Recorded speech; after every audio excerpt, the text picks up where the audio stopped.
One afternoon in June of 1993, a movie director named Xie Jin sat on a couch in a production studio in the city of Yinchuan, China. He was with a few members of his production team, and they were in the middle of auditioning what felt like the 100th terrible actor for the lead role in the film that he was directing. However, this was not an ordinary lead role.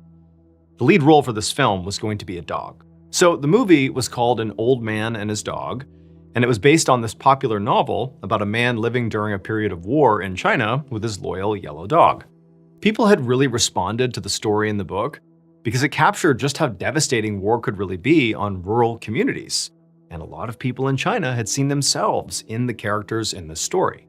At this point, Jin had already cast the film's human actors, but the dog's role was by far the hardest to fill, and obviously the most central to the movie.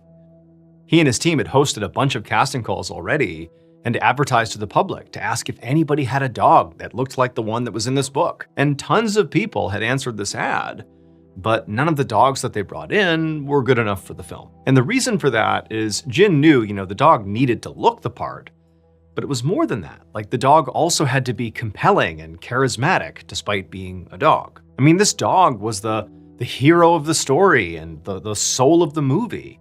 So it really had to project loyalty and bravery and goodness on screen and sort of come across also as gentle and sweet enough that audiences fell in love with it. But now, as Jin watched yet another anxious, poorly trained dog actor scurry around the room, he felt this wave of anxiety. Jin was starting to feel worried that, maybe the reason all these dog actors were not working out is because maybe the perfect dog just didn't exist. And if that was true, then his movie would not be good. Like, he would have a bad actor in the lead role and it would flop. And for Jin, that really represented sort of like a worst case scenario for him. So decades earlier, in the 1950s, Jin had been this prolific director in China, and he had won many prestigious awards. But during China's Cultural Revolution, which was a period of unrest in the country in the 1960s and 70s, Jin had been ostracized by the public because of his largely unpopular political views. And ever since then, he had been struggling to regain his status as a celebrated filmmaker. And so the chance to adapt this brilliant novel, which was touching and tragic and already beloved by the public, was like his opportunity to prove himself and get back on top. And he knew that, if the movie failed, he was old enough that he would very likely not get another chance like this, and he might be completely forgotten about. And so now, as this dog's audition came to an end, and obviously this dog was not going to be a fit, Jin's just sitting there feeling kind of hopeless, and Jin's producer walked up and led the anxious dog and its owner out of the room, and Jin at this point was so busy worrying to himself about how this movie was destined to fail now that he barely noticed his producer bringing in the next dog and owner. But when Jin looked up, and he actually looked at the dog that was now standing in front of him, the 101st audition he was seeing that day, he just stopped and practically gasped, because sitting in front of him, right in the middle of the room, was now this new dog that looked exactly like how he had pictured the one from the book.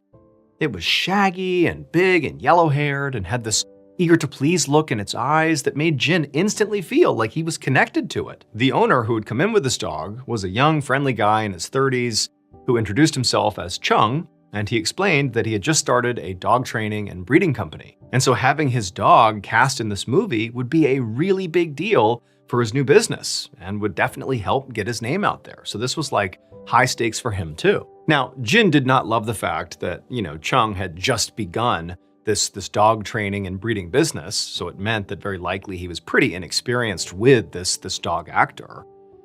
However, when the actual audition began, any worries Jin might have had completely vanished. Throughout the entire audition, Chung skillfully directed this dog like he'd been doing it for his whole life.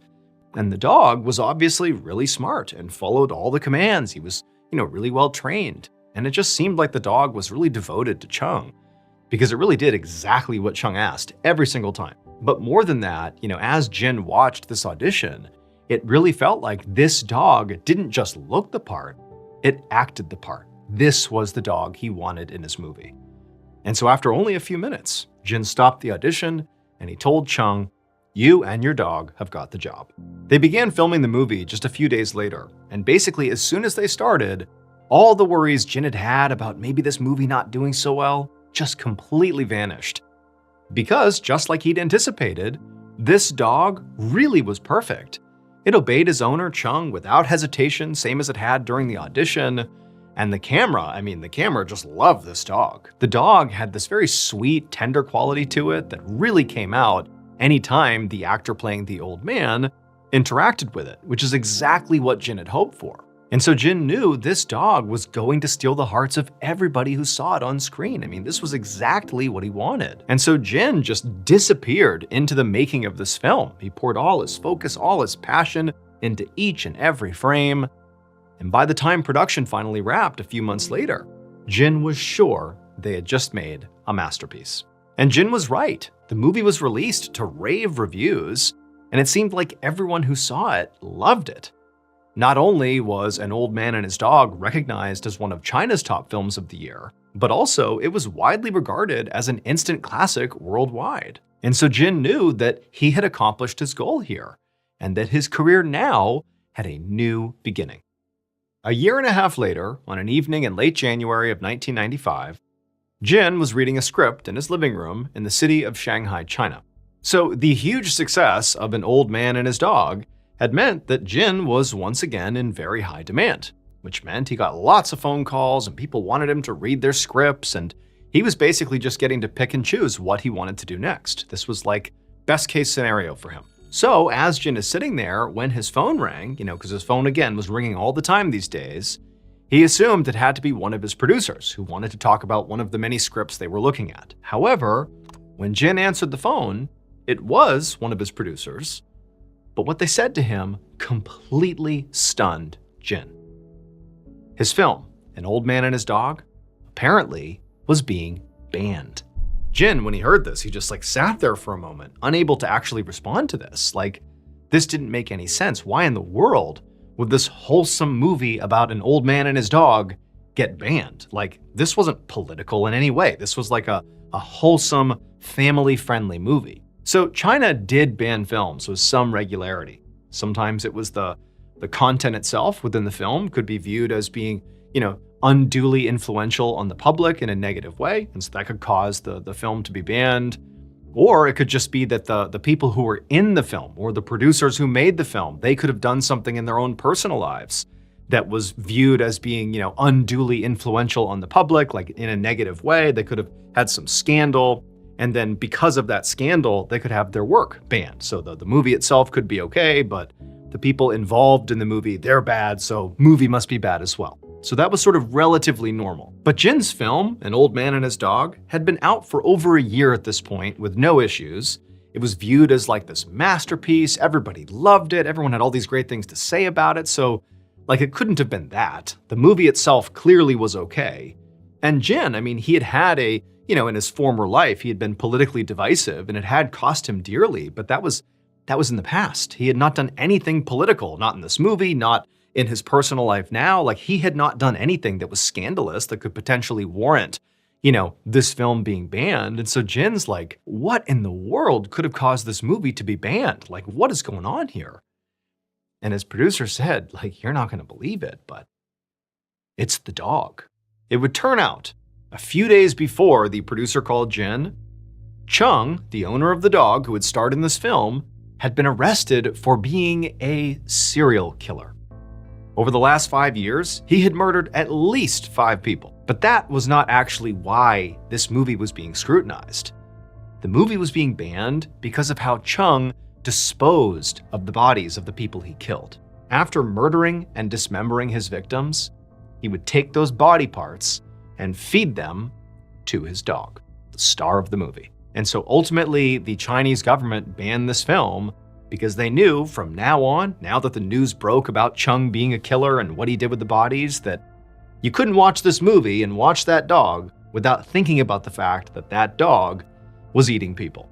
Jin would go on to make a few more movies, but they never really worked, and ultimately his career kind of stalled, and he never reached the heights that he had hoped for. However, Jin had always hoped that one day he would leave a truly lasting mark on the Chinese film industry. And he did, because he'll always be known for casting a flesh-eating dog in his cinematic masterpiece.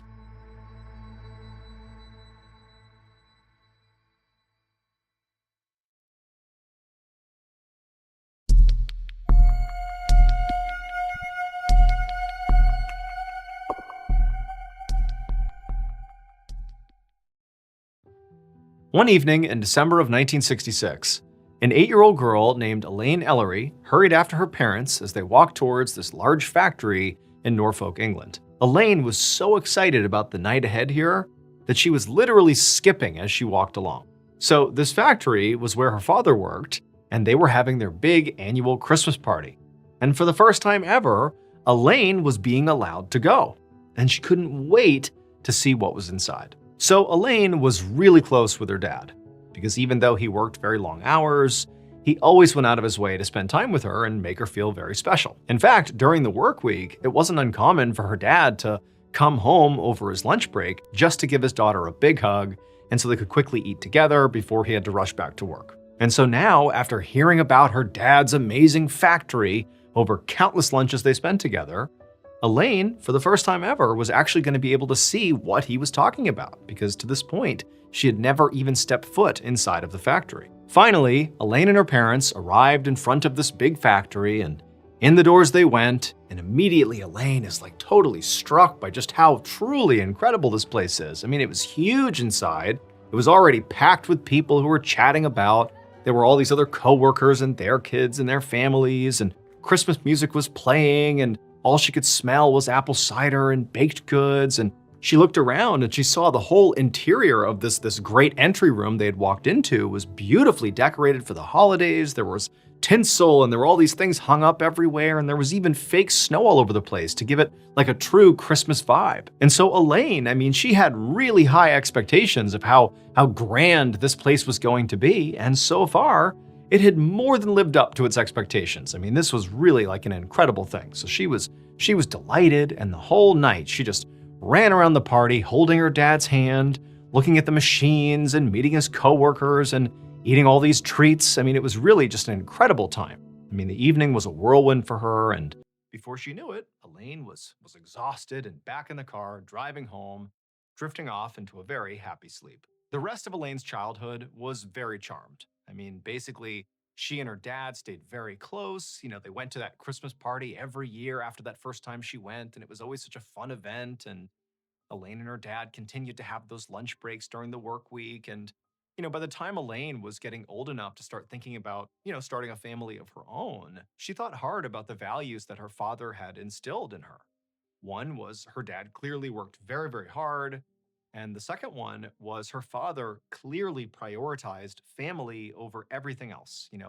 As inconvenient as it was for him to come home on his lunch break practically every day, taking a break from, backbreaking work in the factory, he still did it because he wanted his daughter to feel prioritized and special. And so she knew when she had a family of her own, she would act like her father. So you can imagine how Elaine felt in 1983 when Elaine was 25 years old, and by this point she'd gotten married, she had two kids of her own, she was living up to the example her father had set for her. You can imagine how she felt when that year her father passed away. I mean, for Elaine, this was like earth-shattering. I mean, she knew he was getting older, and it wasn't wholly unexpected that he passed. But for Elaine, I mean, this truly was like devastating. I mean, her father was like her rock. She had really modeled her whole life on her dad. However, after that initial really intense grief period ended right after the death of her father, Elaine was able to, have a moment of reflection, and she realized that, as devastating as it was that he was gone now, in a way, because of the way she had built her life, prioritizing family and, living like her dad, that in some ways, even though he was gone physically, spiritually, he was very much still with her and always would be. Fast forward 41 years to one afternoon late in the summer of 2024. And Elaine, who was now in her late 60s, was sitting at her kitchen table in her Norfolk home reading the newspaper. So Elaine had retired just a few years ago. And so now her life was pretty much exclusively about her family and about, slowing down and truly being retired. And in some ways, the timing couldn't have been better for her to start slowing down because Lately, Elaine had been feeling absolutely exhausted, which was odd because Elaine felt like, even though she viewed her retirement as a chance to slow down, that she would likely have more energy because she wasn't working anymore. And so her slowing down would sort of be by choice, not because she literally couldn't keep up anymore. But lately, it was like Elaine had zero energy. It's like all she could do was sit in place and either read or call her kids. And that was basically it. But on this particular day, as Elaine just sat in the kitchen reading the newspaper, despite not physically really doing much at all, she suddenly started to feel winded, like she had been running around or something, like it was hard to catch her breath, and it scared her. She put the paper down and she sat there for a minute trying to calm herself down, telling herself this is just like a panic attack or something, but it didn't go away and she really was struggling to breathe. And so she decided she would get up and go get a cup of water and just, take a sip of water and calm down. But when she stood up and began walking over to the sink to get water, like this sensation she was having just got worse and worse. And by the time she was at the counter, she's like holding on to it just to stay up on her feet. And she's trying to sip the water, but she's still like unable to breathe. And she realized that this, combined with this, recent really intense fatigue, meant something had to be wrong here. Like this was not something she could just write off. And so she hobbled her way over to the phone, she picked it up, and she called her doctor. Not long after, one of Elaine's children came by, picked her up, and drove her to the hospital. And by this point, Elaine, she had calmed down a little bit, but still that experience of really not being able to breathe really had shaken her up. And so Elaine, she goes into the doctor's office and she sits down in the exam room and she explains to her doctor what's been going on and what just happened that day. And not long after that, her doctor got a series of tests done, and eventually Elaine got an answer from those tests that explained all of her symptoms. However, that answer made Elaine look at her childhood, her charmed childhood, in a completely new and disturbing way. It would turn out, decades earlier, Elaine's father really had been setting a great example by working very hard and always prioritizing his family and always prioritizing his daughter. But what her father didn't know at the time, in fact, many people didn't know at the time, was that his work itself was actually putting his family at risk. At this time in the UK, most factories, like the one Elaine's father worked at, made products that contained asbestos. So, asbestos is a substance that was used very widely for decades to construct structures primarily. Like in construction, it was used a lot.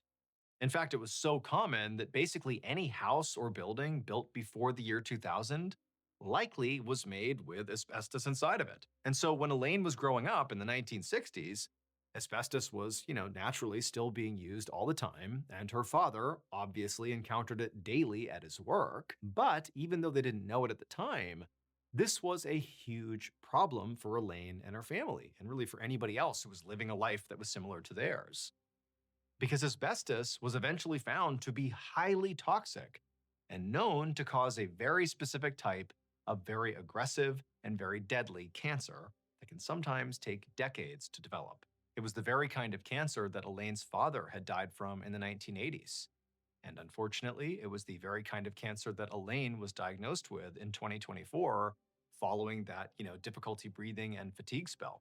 And then she would eventually die a year later in 2025 from that cancer. And so, in a tragic twist of fate here, basically it was because of how close Elaine was with her father growing up that she ultimately contracted the same disease that he did. I mean, there's no question he got that cancer because of his exposure to asbestos in the factory. But he would come home from the factory, like over lunch, he'd come home and he'd have lunch with Elaine, and he wouldn't change. He'd give her a big hug. They'd have their lunch break together. He's putting asbestos on his daughter, not knowingly, but he's covering her in this toxic substance. And then when he would bring her to the Christmas party, all that white snow on the ground was not snow, it was asbestos, but they didn't know it was toxic. And so ultimately, it really was because of how much she loved her dad and how much he loved her that ultimately killed them both.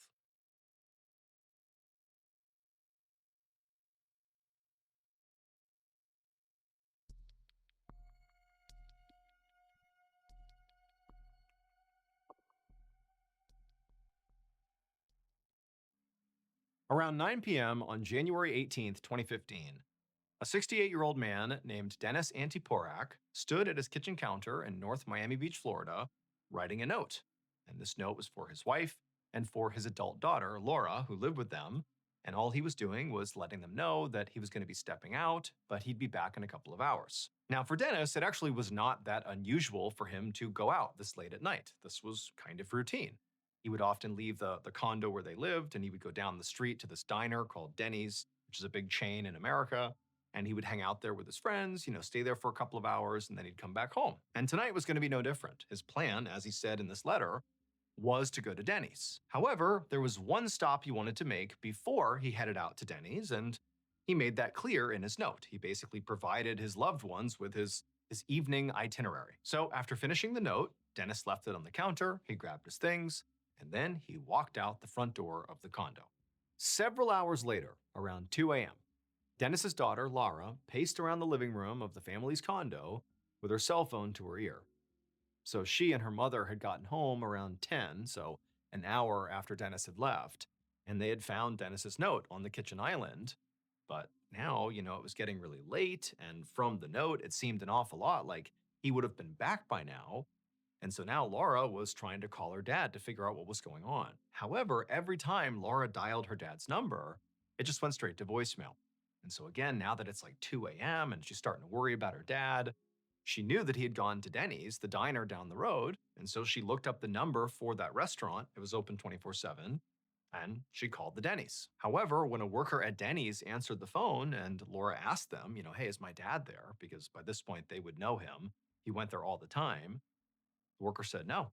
He hadn't been in at all the whole night. And so after hearing this, Laura was baffled. Like, where else could her dad be?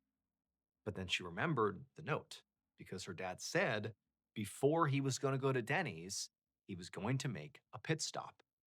And so she looked at the note again, and she was like, that's where he has to be. He's got to be upstairs. So upstairs in this condo complex was a whole bunch of amenities that this place offered for its residents. There was a big gym and a pool, and there were common areas and relaxation rooms and all these different things up there. And Dennis loved going up there. And in his note, he indicated that's where he was going to go and go relax for a little bit before going out to Denny's. And so Laura, she heads upstairs, and the first place she looks is the gym. But the gym was totally empty. No one's up there working out at 2 in the morning. It was vacant, and her dad's nowhere to be found. And then from the gym, she went to the pool area, and the pool was closed, but she could look into the pool area itself. And there was no one in there, including her dad. He was not in the pool. But then Laura looked from the pool over to this door that was near the pool area that led to one of those relaxation rooms that this condo offered its residents. And in her dad's note, he had indicated he was going up there to, relax. And so she walked over to the door. She tried the handle. It was unlocked. She pushed it open, and immediately she was hit with this overwhelming smell. She nearly gagged, and then she looked up and she saw her dad. So this condo had a whole bunch of different ways for their residents to unwind and relax. They had these relaxation rooms. They had mindfulness rooms and meditation rooms and yoga rooms. They had the pool, they had the gym, and they had Dennis's favorite relaxation room, which was actually just a sauna. So earlier that night, Dennis went into the sauna, expecting to be in there for a short amount of time to just relax, basically. A sauna, all it is just a closed space that gets really, really hot inside, and you sweat, and you just kind of sit there and just allow your body to kind of melt a little bit and relax, and then you get out again, you feel very refreshed. But it's critical that you only stay in for a limited amount of time, because you're effectively inside of an oven. And Dennis, he went into the sauna. No one else is in there. He set the timer for when it should shut off, and he fell asleep inside the sauna. And then the timer malfunctioned. And so the sauna didn't turn off. And so he's asleep in the sauna. It's just cooking him over and over again until he actually has a heat-induced heart attack and he dies. But then nobody knew he was in there. And the sauna's still on. And so he's dead in the sauna, basically just cooking for hours and hours and hours, until finally his daughter Laura went up there, opened up the sauna door, and found her dad, who by this point was literally charbroiled. Located in the far northwestern section of Canada is the aptly named Northwest Territories. It is a massive swath of land that virtually nobody lives inside of. To make that point crystal clear, consider the following. The country of Germany has a population of 83 million people, give or take. The Northwest Territories is 4 times as large as Germany, but only has a population of about 50,000 people. In addition to being this huge and mostly unoccupied space, the Northwest Territories are almost completely wild. Think dense forests, huge mountains, massive rivers and lakes, and lots of really big animals. Even for highly experienced outdoors men and women, the Northwest Territories can be a truly hazardous place. And within this truly hazardous place, there is one part that is the most hazardous, and it's right in the middle of the Northwest Territories. And it's this 11,000 square mile stretch of just pure wilderness that's called the Nahanni Valley. In 1976, the Nahanni Valley was made into a national park. But don't let that fool you. This is not some family park that anybody can go to. There are no tourist accommodations, so there's no hotels, there's really nothing inside of it. And there are no roads that lead into this park. The only way you can get inside this valley is by plane or by boat or by very stressful and difficult overland hike. But for those who are able and willing to make the effort to get inside of this valley, you have the opportunity to explore one of the most beautiful places on the planet, because this section of the world is almost completely untouched by man. It is really nature at its purest form. However, there is a catch. This valley is said to be haunted. Over the last 10,000 years, the handful of native tribes that have attempted to settle inside of the Nahanni Valley have all either suddenly disappeared without a trace, like the Naha tribe that literally overnight just was gone, leaving behind their shelters, their food, their supplies, just gone. No one knows what happened to them. Or the tribes have abruptly fled, claiming they were being terrorized or stalked by creatures lurking in the forest, like these white demons and these large wolves they called wahilas. Now, of course, this just sounds like folklore, and it might very well be that that's all it is, folklore. But starting in the early 1900s, some very strange things started happening in the Nahanni Valley that were not folklore. These things happened, and they were horrifying. These were horrifying, real events. And they might, depending on your viewpoint, give credit to some of the theories that the native tribes people have about this valley, which is there's something evil lurking out in this forest, but we just don't know what it is. In 1904, 3 brothers, Willie, Frank, and Charlie McLeod, who all lived in the Northwest Territories, decided they wanted to go looking for gold in the Nahanni Valley. They figured because so few people had ever been inside of this valley that if there was gold to be found, then certainly it had not been found yet. And so after a very long and arduous journey using sled dogs and trains and homemade boats, they finally slipped into the valley and found themselves on what's called the Flat River, which runs right through the center of the Nahanni Valley. Now, the Flat River is kind of ironically named because it's anything but flat. It's actually more like a rapid at certain points. But either way, the 3 brothers, they're on their boat, they're making their way up the Flat River, and at some point they pull off onto the riverbank and they set up camp. And then once their camp is set up, they go down to the river and they put their gold sluices in the water. A gold sluice is this long, skinny box that's usually made of wood, and it has a strainer on one side. And gold miners will put it in the water submerged, and they will kind of shovel the sediment on the bottom of the water into this little funnel, and the big stuff will get stopped by the strainer, and the dirt and the water will just kind of flow out the side. And so the idea is you can trap gold nuggets inside of this sluice. And so the 3 brothers, they get their sluices up and they start looking for gold, and right away they hit pay dirt. There is tons of gold in this river. And so all day, all night, they get all this gold. The next morning they do the same thing, and by the time all their containers are literally filled to the brim with gold, they decide, hey, let's go back and turn this in, get some money for it, and then come back out here. And so they pack up their tent, they pack up all their supplies, and they put everything back in their boat. They get out onto Flat River, and at some point very early on in their journey back, the boat capsizes, and the boat actually breaks apart from the strangling strength of the rapids of Flat River. And so the boat actually just sinks, and much of their supplies sink, including all of their gold. But the three brothers are able to grab some of their supplies, like their rifle and some lumber and some of their mining supplies, and they swim it all to shore. They catch their breath. They're totally devastated at the loss of the gold, but they're alive. They have enough supplies to survive. And so they figure all they can do is maybe try to go back to their original site, try to get some more gold because they did still have a sluice, and then try to get out of there and then, regroup and come back another time. And so using some of the lumber they recovered from their broken boat, and then also by cutting down some trees, they literally fashioned another boat and then hopped back on the Flat River, and they went back up to that site where they had found gold earlier. They set up their sluice, they set up their camp again, and this time they didn't find any gold. So all day, this very disappointing day that they've already lost all their gold, now they're not finding any more gold. And so that night when they went to bed, they decided that the next day they were just gonna leave. And so the next day they get up, they pack up, they hop back on the Flat River on this new boat they built, and they're able to make their way out of the valley and get back to their homes.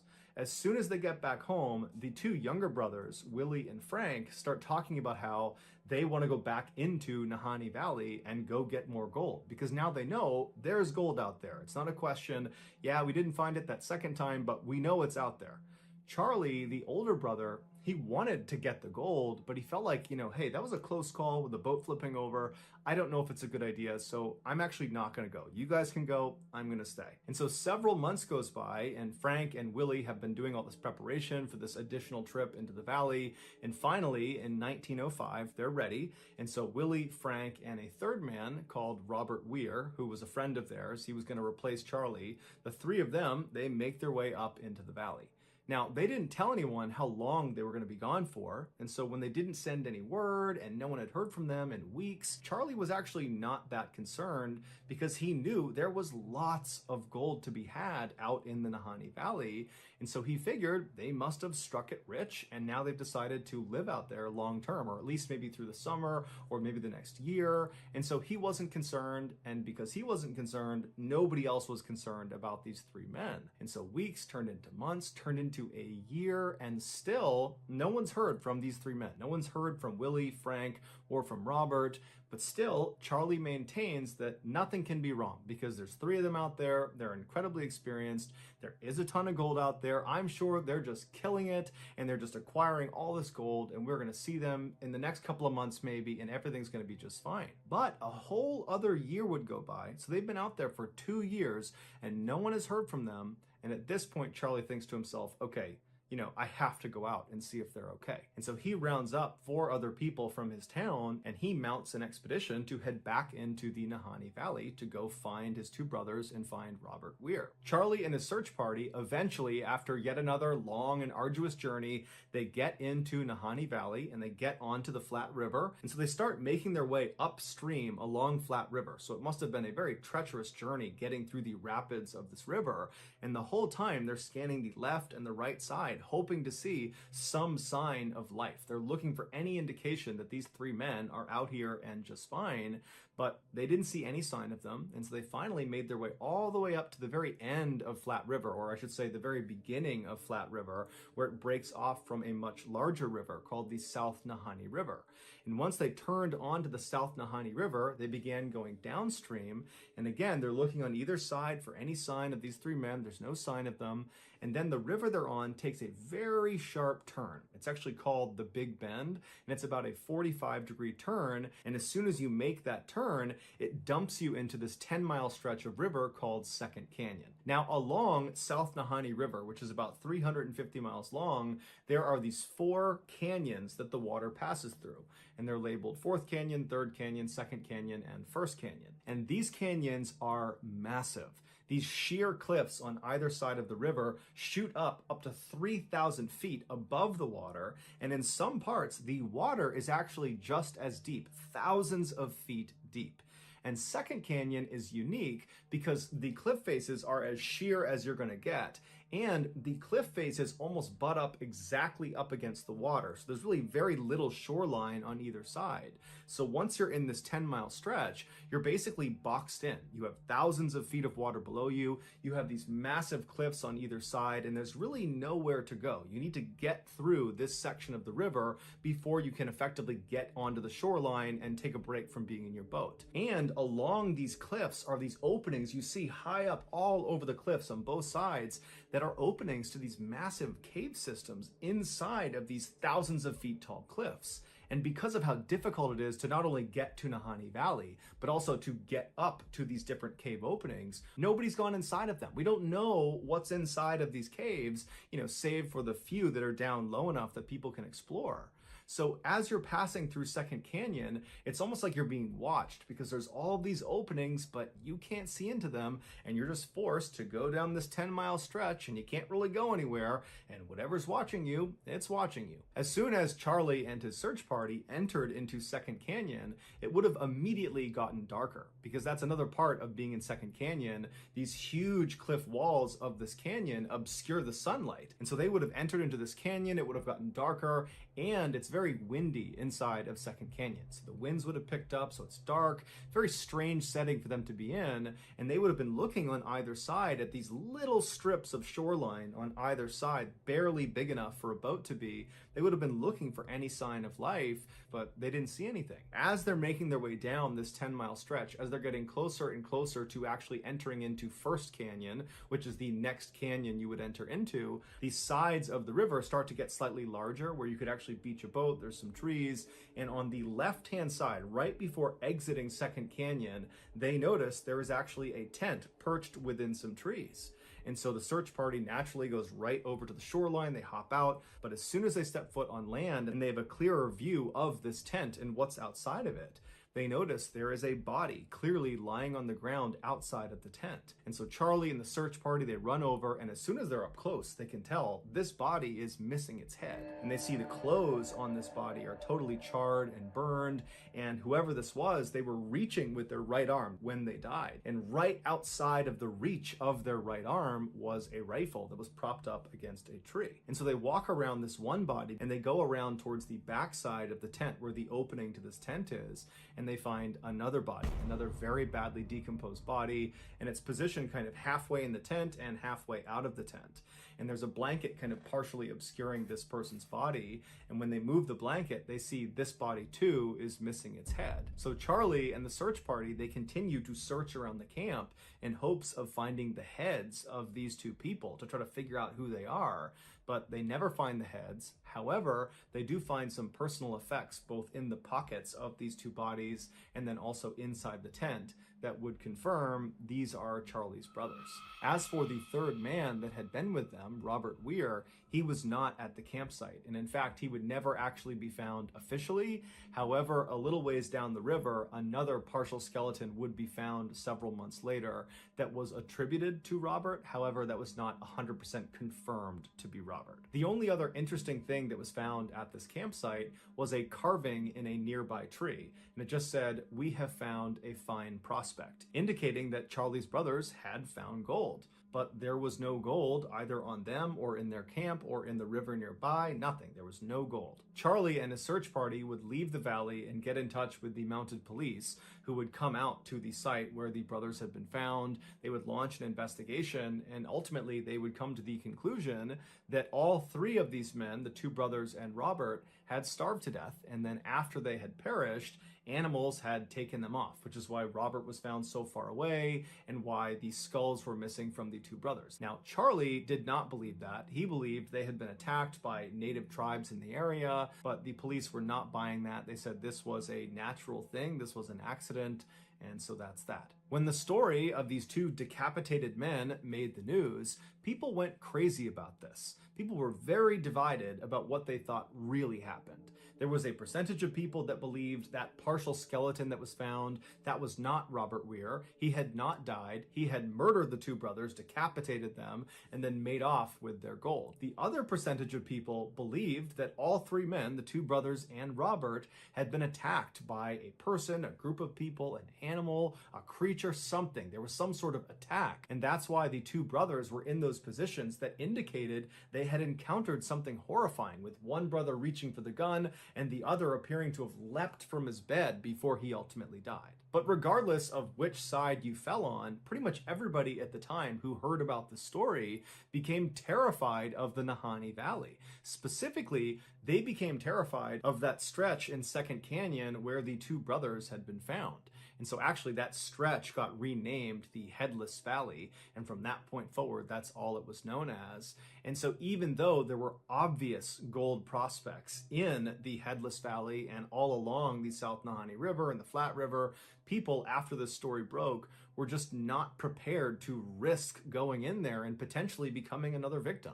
And so people kind of stayed away from Nahanni Valley. 8 years later, though, in 1913, a gold prospector named Martin Jorgensen decided, you know what, I'm not going to let some scary stories about some headless men and, ghosts and killers on the loose, I'm not going to let any of that get in the way of me taking gold out of Nahanni Valley. So all on his own, Martin makes the arduous trek inside of Nahanni Valley. He makes his way up Flat River, and he finally finds a spot about 70 miles upstream of where Headless Valley was, and he actually built a one-room cabin because he was going to stay there through the winter, and then the plan was he would meet up with his partners the following summer.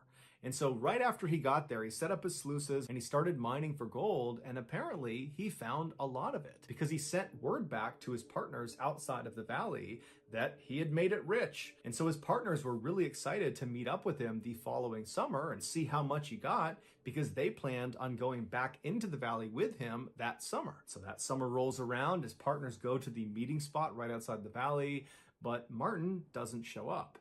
And so his partners, they stay outside at this meeting space for several days until finally, when he doesn't show up, they decide, we have to go in there and see if he is okay, because at this point he should have been here. There's no excuse. And so they end up going into the Nahanni Valley. They make their way up Flat River, and they go roughly to the area where they knew he was staying based on the message he had sent earlier. He had described where he was staying, and they actually found his cabin. Or I should say they found what was left of his cabin. His cabin had been completely torched, burned to the ground, and laying on the ground next to the burned out cabin was the burned out remains of another headless corpse. And this corpse belonged to Martin Jorgensen. The police did a thorough investigation, but they were never able to determine what actually killed him. The police did not connect Martin's death with the two McLeod brothers' deaths, even though they were all decapitated. They were in roughly the same area, and it happened within a few years of each other, and they looked very, very similar. Even though that all was true, the police said, nope, these are totally separate. Martin died for some reason, and then animals took parts of him away, and that's why his skull is missing. Martin's skull was never located, and the gold that Martin claimed to have struck it rich with was also not at the cabin, not on him. There was no gold anywhere in the vicinity. When Martin's death made the news, people went crazy, and despite the police assuring everyone that his death was not connected to the McLeod brothers' deaths, even though the police were saying that, the public didn't see it that way. It was just too easy to connect one decapitation with two other decapitations that have happened close together in a relatively short time frame, and so a lot of people assumed there must be a killer on the loose somewhere in Nahanni Valley. 7 years later, in 1921, the rumors of a killer on the loose were still alive and well when gold prospector John O'Brien and his partner decided, you know what, despite the rumors of this so-called killer or whatever's going on in the Nahanni Valley, let's go into the Nahanni Valley and try our hand. Let's try to get some gold. And so the two of them made their way into the valley, and they set up camp in Headless Valley, not far from where the McLeod brothers had been found decapitated. So they set up their camp, and they're there for a couple of days. They're doing well. They're finding gold. And then at some point, John tells his partner that he's going to go out and check all of their traps along the river, and he'll be back in about 8 or 9 days.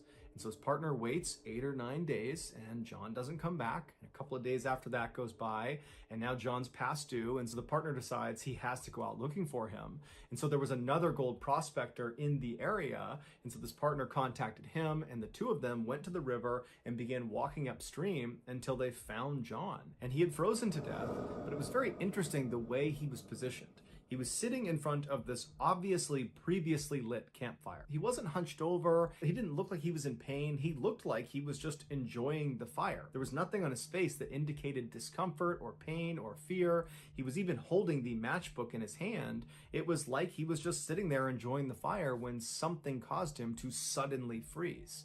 In fact, witnesses would say John looked like he had been flash frozen, as if it had happened in a matter of seconds, because it didn't look like he had reacted properly to freezing to death. And the police, when they came out, they would say, this is odd. This is odd the way he's positioned, but ultimately he died because he froze to death, and so there's no foul play here, and so no further investigation is needed. 5 years later, in 1926, a hunting party that included a young woman named Annie Lafferty was camping out along the Flat River inside of Headless Valley. And so that night, they're all kind of joking around the fire, and then at some point they decide to all go to sleep, and then the next day, when everybody gets up, Annie is no longer in camp, and there's no sign of where she went. And so they begin by yelling out and walking around the immediate vicinity to see maybe if she stepped away for a minute, but Annie's just gone and no one knows where she went. And so the hunting party spends the rest of the day looking for Annie, but there's no sign of her. They ultimately leave the valley. They tell police. Police come out. There's this huge search, but Annie's never found. Several months later, a man named Charlie, who happened to have been out near Flat River, near this hunting party when they were out there, but Charlie himself was not in the hunting party. He didn't know Annie. He was just in the vicinity. He overheard someone talking about a member of that hunting party, specifically a woman, going missing. And when he heard that, he knew he had to tell police what he had seen that night out near Flat River. So he goes to police and he explains that that night when he knew there was this hunting party over there, he could hear them, he knew they were over there. He said at some point he went to bed and then he woke up when he heard the sound of rocks falling into the river in front of him. He was sleeping along the river's edge. So he sits up and he looks out across the river. It's totally dark, but there's some moonlight, and he's kind of looking around wondering what's causing the sound, but he can't see it, and then he hears it again and he can tell it's off to his left. And these are not huge rocks. These are like medium to small size rocks, like rocks you could just pick up and throw. And so he's looking, and all of a sudden he sees, maybe a couple hundred yards away through some sparse trees, he sees a naked woman, a white naked woman, running on all fours up this mountainside. And as she's running up the mountainside, her feet and her hands are knocking little rocks into the river down below. She's right on the edge of this cliff. And as she's running up this hill, she stops and she turns, and he gets a good look at her face. And Charlie would say he was so taken aback by her face. It looked like she was possessed. There was something wrong with her face. And so Charlie instinctively ducked down and chose not to follow her, even though he knew anybody running naked anywhere in the wilds is doomed. But he felt like he could not go near this woman. There was something wrong with this woman. And so the police, they take this story down and they say, hey, this is what Annie looked like. And Charlie would say, I think that's her. I think that matches her description. And so universally, it's believed this woman galloping up this hillside in the middle of the night naked was Annie. The police ultimately would not investigate Annie's disappearance any further because at the time Charlie was telling them this piece of information, she'd already been gone for months and the assumption was she was dead. 4 years later, in 1931, another gold prospector decides to try their luck in Headless Valley, a man named Phil Powers. He makes his way into the valley. He finds a spot off of Flat River. He builds a cabin, and then shortly thereafter, his cabin burns to the ground with him inside of it. Now, his skeleton was intact, but the strange thing about his death is based on the origin of the fire, which would have been on the roof. He should have had an opportunity to climb out of the cabin before it burned down, giving rise to the theory that he was actually dead before the fire started. However, the police said this was an accident caused by Phil doing something with the stovepipe that led to it catching on fire, and this was just all one big accident. But the vast majority of people that have followed along to this point with all of these strange deaths, they were just not buying it. 5 years later, in 1936, two more gold prospectors, William Epler and Joseph Mulholland, they entered the Headless Valley to try their luck, and shortly after arriving and getting set up, they went missing. A search party came out to look for them, and they found their cabin, and just like Phil Powers, it had burned to the ground, but William and Joseph were not in the ashes. They were not anywhere nearby. In fact, they were never found. No one has any idea what happened to them, and no one knows what caused the fire. 9 years later, in 1945, yet another gold prospector named Ernest Savard entered the Headless Valley to go looking for gold, and then when he did not leave the valley for an intended rendezvous with some of his partners went looking for him, and they would find him inside of his sleeping bag, laying down, decapitated, right along the flat river inside of the Headless Valley. And so the police would come out, they would do an investigation, and they would call this an accident where, he starved to death or he died of hypothermia, and then after he was dead, animals must have come in and removed his skull, and that's why we can't find it. And so the police did not, at least not publicly, connect his death to all of the other decapitations in that small area. 1 year later, in 1946, another gold miner named John Patterson went into Headless Valley, and he went missing. And so a search party went in looking for him, and John would never be found. But on one of the last nights that the search party was in the Headless Valley, they were camping out near Flat River, some native tribes people came into their camp, and they warned them about some white figures that were walking around the valley that night. They're down near the river, they're out in the forest, they're kind of all around here, and so you really need to be careful. You don't want them to see you. And then these tribes people just left. And so the search party is absolutely horrified. They know about the rumors of this place. They're out here looking for someone that's gone missing in this place. And all night, all they hear are distant howls and screams that they hadn't heard in the previous nights. They're hearing these wailing sounds coming from all around them, like these things that are out there were intentionally trying to scare them to get them to leave. It felt like they were not supposed to be there. The next day, first thing when they got up and they left, the leader of that search party would say he just felt like the whole valley was totally sinister, and that constant wailing they heard the night before, he said he will never forget. From the mid-1940s onward, there have been far less strange incidents reported inside of Nahanni Valley, but one could attribute that to the fact that far less people have been going into Nahanni Valley ever since the 1940s. And in recent times, huge segments of the park have been permanently closed. The park has said the reason they're doing that is to protect that segment of the park. But other people have speculated that at least part of the reason why they're closing these segments, many of which are right near the Headless Valley, is because they're trying to protect people from getting anywhere near whatever it is that's lurking inside of that park. But regardless, it is still a fact that over the last century, there have been dozens and dozens and dozens of people that have either gone missing or who have died under very mysterious circumstances inside of this valley. And the truth is, nobody knows why. On February 12, 1999, 42 Carol Sund, along with her 15-year-old daughter Julie and Julie's longtime friend Silvina Peloso, who was 16 years old, boarded a plane in Eureka, California. After a quick 1-hour-long flight, they landed in San Francisco and then got their bags from baggage claim and then walked over to the airport's car rental center. After Carol signed some rental agreement paperwork with the person at the front desk, they were given car keys, and then the three women walked out of the airport into the parking lot where they saw their car. It was a 1999 red Pontiac Grand Prix sedan. After the women had put their luggage in the trunk, they all climbed inside, and then Carol began driving east towards the University of the Pacific in Stockton, California.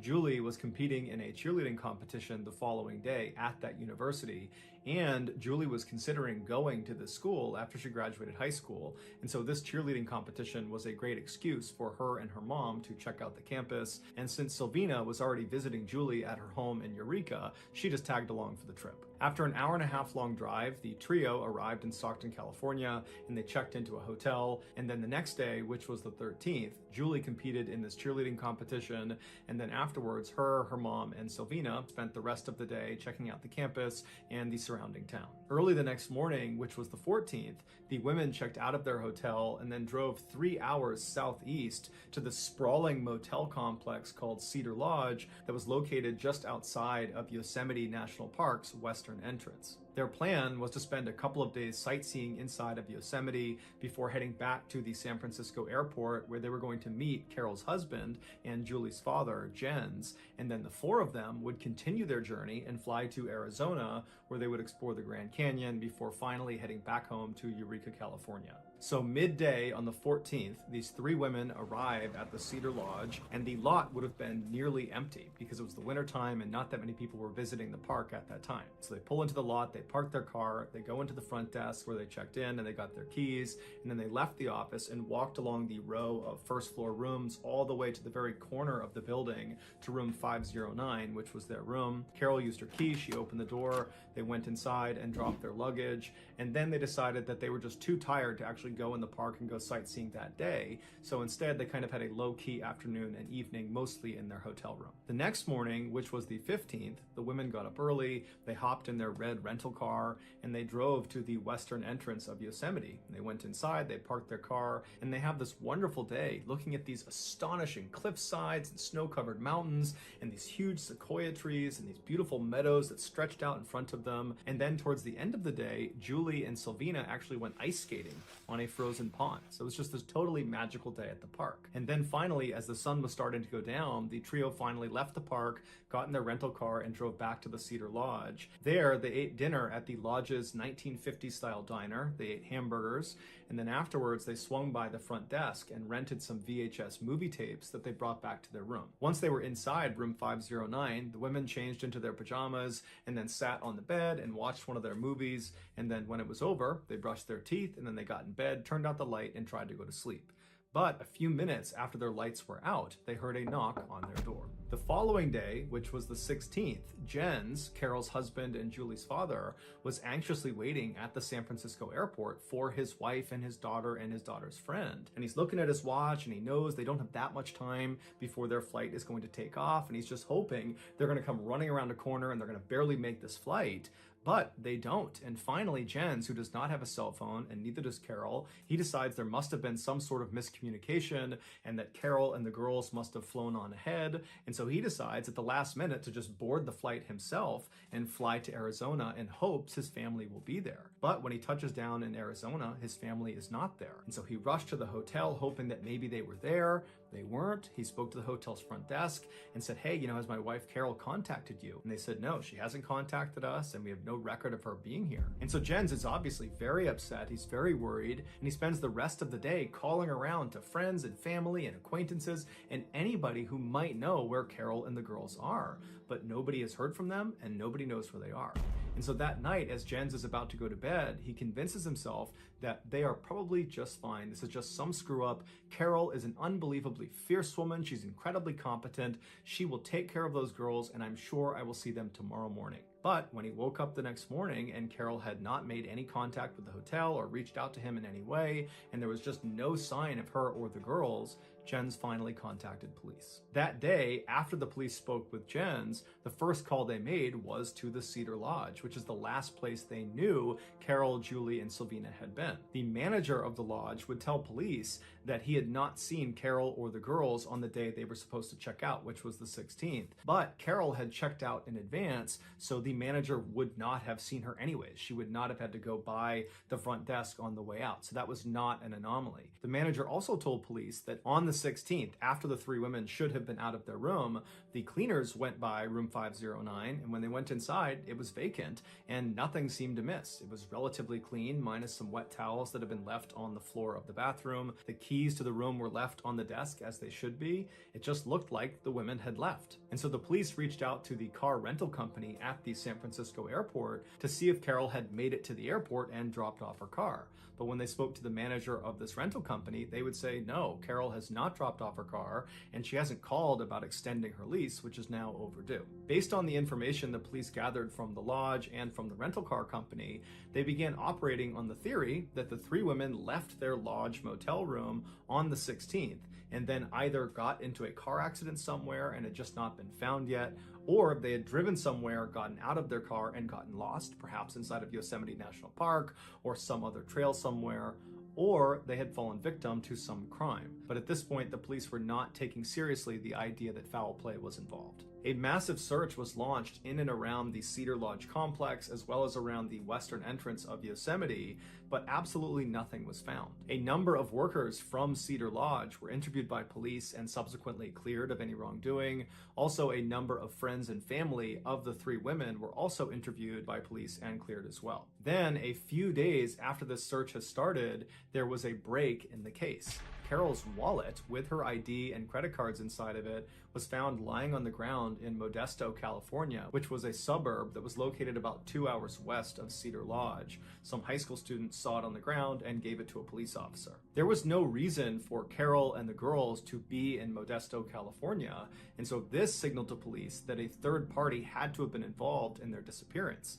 And so if that was the case, then almost certainly these three women had fallen victim to some sort of crime. Over the next several weeks, police continued to search the roads and trails in and around Cedar Lodge and the western entrance to Yosemite, and they looked all over Modesto. But besides this wallet being found, there were no further developments with the case. Then on March 18th, which is about a month after the three women originally went missing, a hiker was way off in the middle of this forest about 2 hours north of Cedar Lodge and about an hour and a half northeast of Modesto, California, when he turned onto this logging road that nobody really ever went down. And as he's walking down this road, he sees up ahead the skeleton of a car. It looks like a car had been set on fire. And so he calls it into police, not really knowing what he's looking at. The police come out and they're able to identify this car. This shell of a car is the red rental car that Carol and the girls had been using. When they searched the car, the inside, the main cabin of the car, there really was nothing left. There looked to be some remnants of some suitcases and maybe some clothing, but mostly it was just the frame of the car and some springs. But when they opened the trunk of the car, they made a grisly discovery. Inside were two very badly burned bodies with their hands still bound behind their backs. Using dental records, they were able to confirm the bodies belonged to Carol and Sylvina. But there was no sign of Carol's daughter, Julie, the 15-year-old. She was not in the car, around the car, or in the surrounding areas. And so there was this glimmer of hope that maybe if law enforcement acts fast enough, they can find Julie and save her before it's too late. But all hope was lost when just a couple of days into this search around the car, when they still hadn't found anything, the police received an anonymous handwritten letter. And on this letter was this crude map that showed this very specific spot overlooking a lake. It was Don Pedro Lake, which was located about an hour to the south of where the car was. And then on this note as well was a phrase. It just said, "We had fun with this one." Using this crude map, the police went to Don Pedro Lake. They went up to the overlook as marked on this map, and there they looked down and they saw the crumpled and badly decomposed remains of Julie. At this point, police already had several suspects they had picked up in Modesto, California, that they believed were connected in some way to what happened to these three women. Of these suspects, two were of particular interest to the police. They were half-brothers Eugene Dykes and Michael Lorwick. They had been arrested shortly after Carol's wallet had been found for shooting at a Modesto police officer and for several drug charges and for violating their parole. Once these half-brothers were in custody, Eugene made several self-incriminating remarks, basically insinuating that he and Michael had been involved in what happened to these three women. And then after Carol, Sylvina, and Julie's bodies had been found, the synthetic fibers that were found all over Carol matched the synthetic fibers that were pulled off of Michael and Eugene on their clothing and from their vehicle when they were arrested. And so the police were very confident that they had their killers and they had them behind bars already. But they still needed to compile evidence before they could formally charge them and make their names public to the media.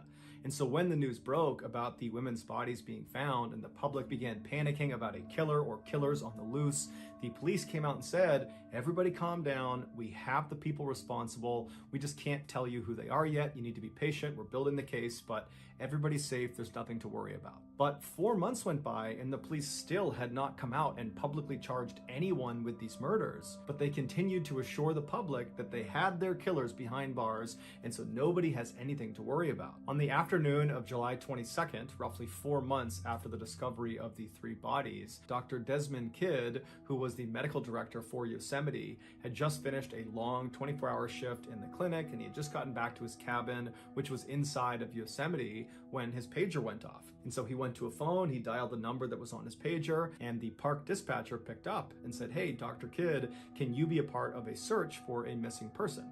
And Dr. Kidd said, sure, I'd love to help. And then there was a pause, and the park dispatcher said, hey, just so you know, there are law enforcement implications with this one. And then before he could clarify, he hung up the phone. And so Dr. Kidd is really confused what he meant about these implications, because in the past 3 years he had worked at this park, he had unfortunately been involved in many searches for missing people in the park, but they were never tied to any sort of criminal activity. They were always because the person got lost or fell or something, which was fairly common inside of the park. And so as soon as this convoy of other Yosemite staff members that are part of the search rolled up in front of his cabin, Dr. Kidd ran outside, he hopped in one of the vehicles, and he asked the driver, what's going on? What are these law enforcement implications with regards to this missing person? And the driver would explain to him that, hey, 4 months earlier, we had those 3 Yosemite tourists go missing, Carol, Julie, and Sylvina, and they were found murdered outside of Yosemite. And while the police have said they have their killers behind bars, the police still have not come out and actually named who their killers are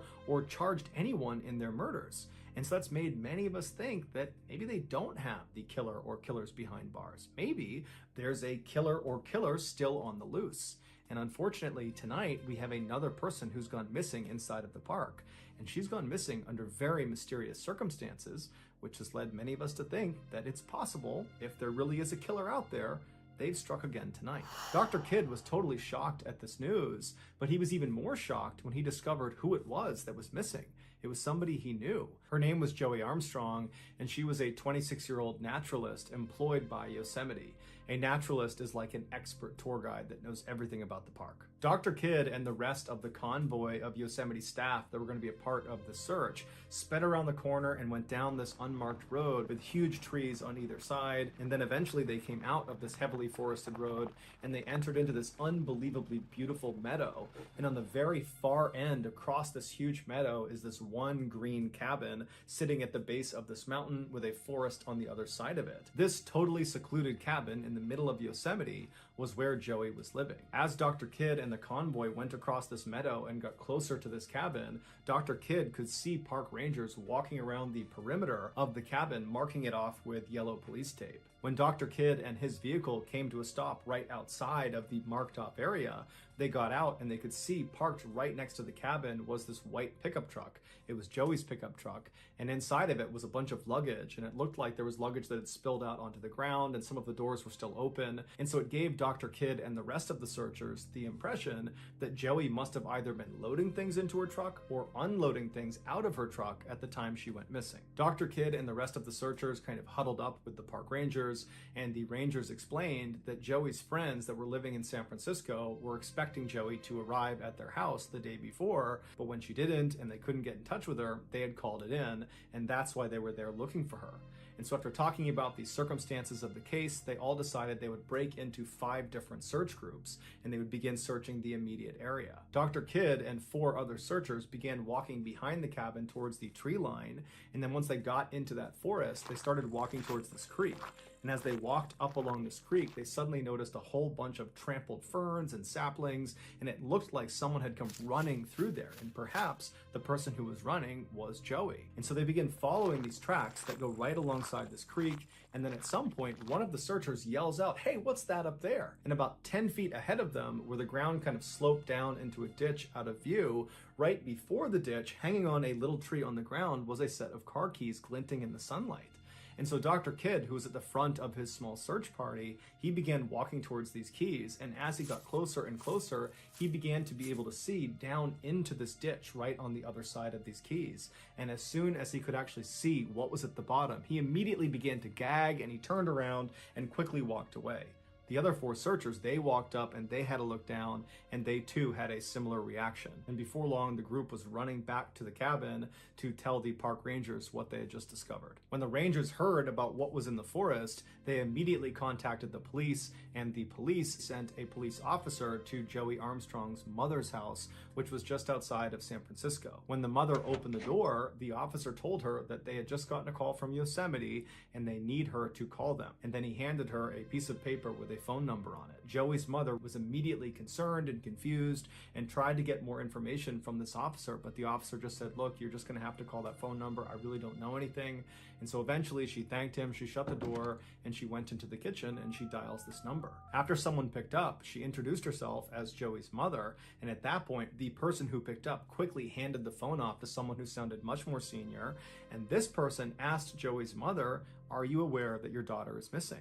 So Joey's mother says, no, I was not aware of that. And then this person very delicately says, ma'am, we believe we found your daughter's body near her cabin. Joey's mother's reaction was instant. She said, well, did you check her hair? She has red hair. Can you confirm it's really her because she's got bright red hair? Can you make sure it's really her? And the person on the other side of the line hesitated for a minute and then just said, ma'am, we're not sure if she has red hair or not. We'll get back to you. And so after this call finally ended, Joey's mother was confused. How could they not know what color her daughter's hair was? That seems like such an easy way to potentially identify whether or not this was really her daughter. Why would they make her wait for something like that? And so she was horribly distraught. She didn't know what else to do. She was told to just kind of wait for more news, but she couldn't do that. And so she began planning a trip out to Yosemite to actually get out there and see what was going on. But the earliest flight she could possibly get was not until very early the next morning. And so she has this very restless night's sleep where she's just praying that this person was not actually her daughter. And then the next morning she gets up, she rushes to the airport, and as she's waiting to board her plane, she grabs a newspaper from a nearby kiosk, and the headline reads, "Naturalist Beheaded at Yosemite." And that's when she understood why that person could not tell her whether or not this was her daughter based on hair color. It's because this body did not have a head. But from the time she got that phone call to this headline running in the paper, these searchers had found the head. It was located 27 feet away under some brush, and they were able to confirm that it was the body of Joey Armstrong. Joey's death was immediately treated like a homicide, and right away, the public began to openly suggest that maybe Joey's murder is connected to the murders of Carol, Julie, and Silvina from 4 months earlier, even though the police were still saying, we have our killers behind bars for those murders. Joey's murder is completely unconnected. Luckily, the public and the police did not have to argue for very long about who was right about this, because there was a break in Joey's case almost immediately. On the night that Joey went missing, another Yosemite staff member had happened to drive by her cabin, and they noticed a distinctive SUV parked outside of her cabin that they didn't recognize. It was a blue 1979 International Scout, and as it happened, there were only 2 of these particular types of vehicles registered in Yosemite Valley. And so within 24 hours, the police had tracked down one of these 2 vehicles. It was located about 12 miles away from the western entrance of Yosemite and was pulled off the side of this highway. The police pulled up alongside it and parked. They walked up. There was no one inside of this vehicle, but then down this embankment off the highway led down to this forest where there was a river kind of out of sight that people like to swim and fish in. And so these 2 officers decide to head down and see if maybe the driver is down there. So they make their way down, and sure enough, they come in contact with the driver. He was laying on this rock, completely nude, smoking marijuana. And so the 2 officers, they come up to him and announce themselves, and this very well-built, good-looking guy stands up and he calmly covers himself, and he takes the marijuana out of his mouth, and he says, hey, what can I do for you guys? And so over the course of their conversation, the police would learn this guy's name was Kerry Stainer. He was 38 years old, and he was the handyman at Cedar Lodge Motel. He would tell police that he was not anywhere near Joey's cabin on the night she went missing, and the police ultimately bought it and said, okay, they confiscated his marijuana, and then they walked back up the hill, leaving him down there, and they took some pictures of his car and the tires on his car, and then they left. A couple of days later, some FBI investigators that had been called in for this case, they analyzed those pictures those officers had taken of the tires of Kerry's car, and they compared them to pictures of the tire tracks at Joey's cabin, and they determined they were a perfect match. So later that day, which was July 24th, police officers went back out and tracked Kerry down again. This time he was having lunch at one of his favorite spots. It was a nudist resort about 3 hours northwest of the Cedar Lodge. There he was arrested on the suspicion of murdering Joey Armstrong, and he was brought in for questioning. As soon as he was walked into the police station and was booked, Kerry dropped a bombshell. He confessed to not only murdering Joey Armstrong, but also he confessed to murdering Carol Sund, along with her daughter Julie Sund, and Silvina Peloso, the friend of Julie Sund. And he did all of this on his own. He had no other accomplices, which means the police never had the killer or killers behind bars. It would turn out Eugene Dykes, who was one of their primary suspects, was lying when he made those self-incriminating remarks about he and his half-brother Michael. And as for those synthetic fibers that were found on Eugene and Michael, those fibers belonged to a very commonly sold blanket, and so they did not definitively tie Michael and Eugene to the crime. So for half a year in 1999, there really was a serial killer just roaming free in Yosemite National Park, just like many people who lived in that area and like some people in the media had speculated. Carey would go on to give a very detailed and graphic 6-hour-long confession of how he went about killing all 4 women. This is his awful story. On February 14th, 1999, so the day that Carol, Julie, and Sylvina arrived at Cedar Lodge, Carey was on his way to his girlfriend's house. His girlfriend, like Carey, worked at the Cedar Lodge. She was a waitress at their 1950s-style diner. That night, as Carey walked up her front walkway towards her front door, he made up his mind that he was going to act on a fantasy he had had since he was 7 years old. And that fantasy was to kill a young woman. And so his plan that night was he would go inside and he would not only kill his girlfriend,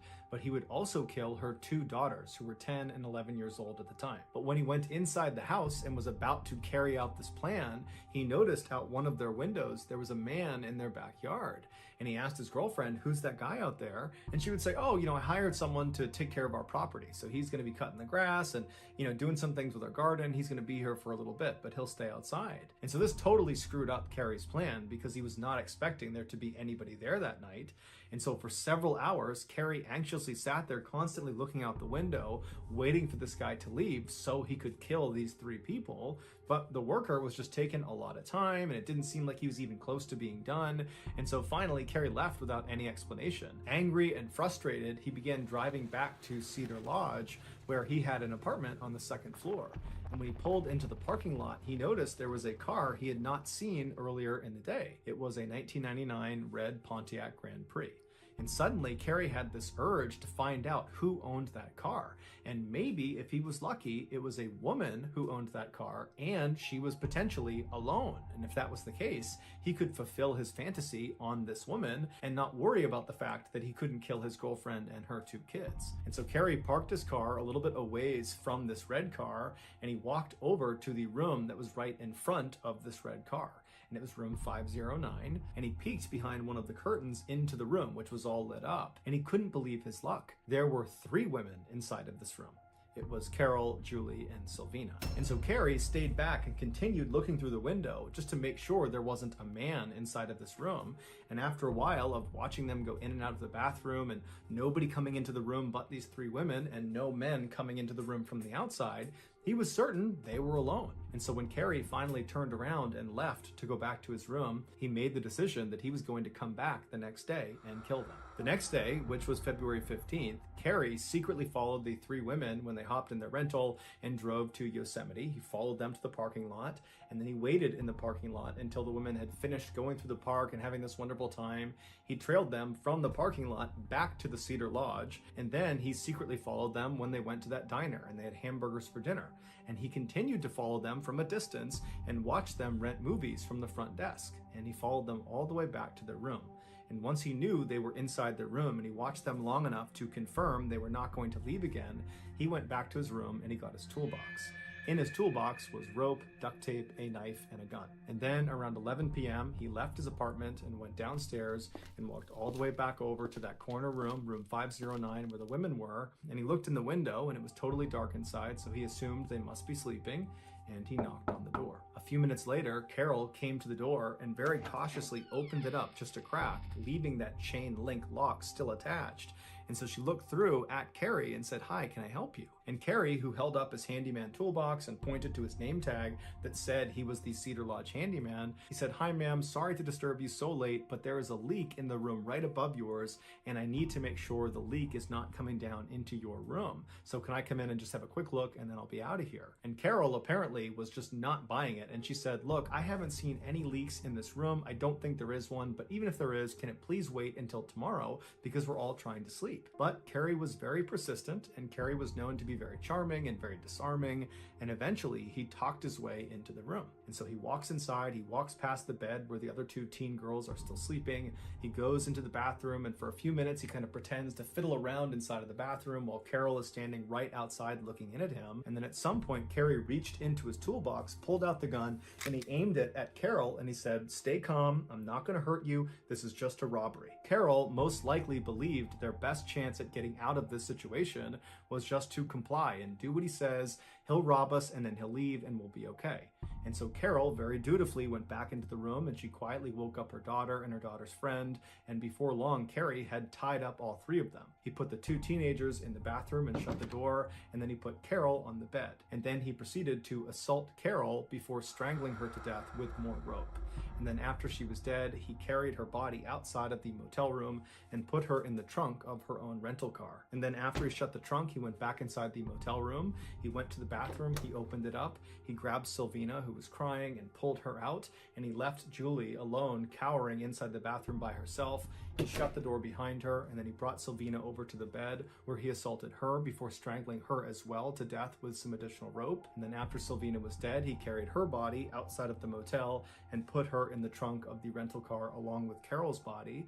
And then after that, he went back inside the motel room, and then once again, he opened up the bathroom door, he grabbed Julie, pulled her out, and proceeded to assault her as well. But then afterwards, he did not strangle her to death. Instead, he walked her back into the bathroom and shut and locked the door. And while she was in there wondering what's going to happen to her, what happened to her mom, what happened to her friend, he proceeded to clean up the room and tidy it up, and he moved all of their luggage out of their room and put it into the rental car. And then after he was satisfied, he went back inside the motel room, he opened up the bathroom door, he pulled Julie out and had her stand right outside the bathroom, and then Carrie proceeded to clean up the bathroom but left a couple of wet towels on the ground to give the impression that the women had left in a bit of a hurry. And so after that, he grabbed Julie and he walked her out to the car and he sat her down in the front seat. She only had a blanket on at this point. Everything else had been taken off of her. And then Carrie hopped in the front seat and he began driving off.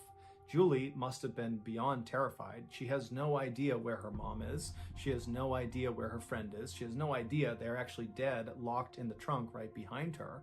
And the man that had just assaulted her for hours is now driving her into the darkness. She has no idea where she's going, and all she's got is this blanket around her.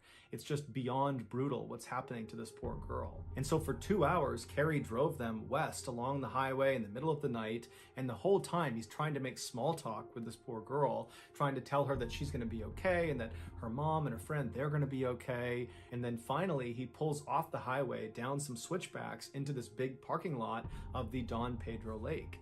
And then once he parks the car, there's no other cars around. It's still dark out. The sun hasn't come up. He gets out and he tells Julie to get out of the car. But Julie is so scared, she can't move. So she can't even get out of the car. And so Carrie gets out. He walks around to her side. He opens the door and he scoops her up like you might hold a baby. And he walked with her up the trail all the way to this overlook that was well away from any prying eyes in the parking lot. And once he was out of sight, he took her blanket off and he laid it down, and then he proceeded to assault her again. And then as the sun began to come up over the lake, Carrie realized that he had to end his fantasy and begin to cover his tracks. And so Carrie stops what he's doing. He stands up, he reaches down and pulls Julie up to her feet. And so she's standing with her back to the lake. And as he's looking at her, he says, "I love you." And then he pulls out his knife and begins hacking her throat. And then he pushes her down the hillside where she tumbles and finally comes to a stop underneath some bushes where she dies. Carrie grabbed the blanket on the ground and he walked back to the rental car in the lot. There was nobody out there, so he hopped inside. He drove out of the lot and drove 1 hour north until he was well into this forest, and he pulled down a logging road where he abandoned this car. After he ditched it, he walked back up to the highway and caught a cab back to Cedar Lodge. He would come back to the car and torch it 2 days later. He would also make a special trip to Modesto, California, where he would drop Carol's wallet in the middle of the road near a high school in order to confuse investigators. A month later, when Carol and Sylvina's body were found in the back of the burned out car, Carrie would send that handwritten note to police that had the map of where Julie's body was and that horrible message of "we had fun with this one," referencing Julie. He sent that to police in order to further confuse them. He wanted them to believe that there really was more than one person perpetrating these murders, hence the "we had fun with this one." Months would go by, and the police, despite questioning Carey along with the other Cedar Lodge staff members, never considered him a suspect. And that was because, one, they really thought he was just a nice, normal guy and couldn't be capable of committing violence against these three women. And two, probably most importantly, the police discovered when Carey was a child, his younger brother was kidnapped by a pedophile and held for 7 years. And although his brother was ultimately returned to the family alive, that experience was incredibly traumatic and devastating to Carey.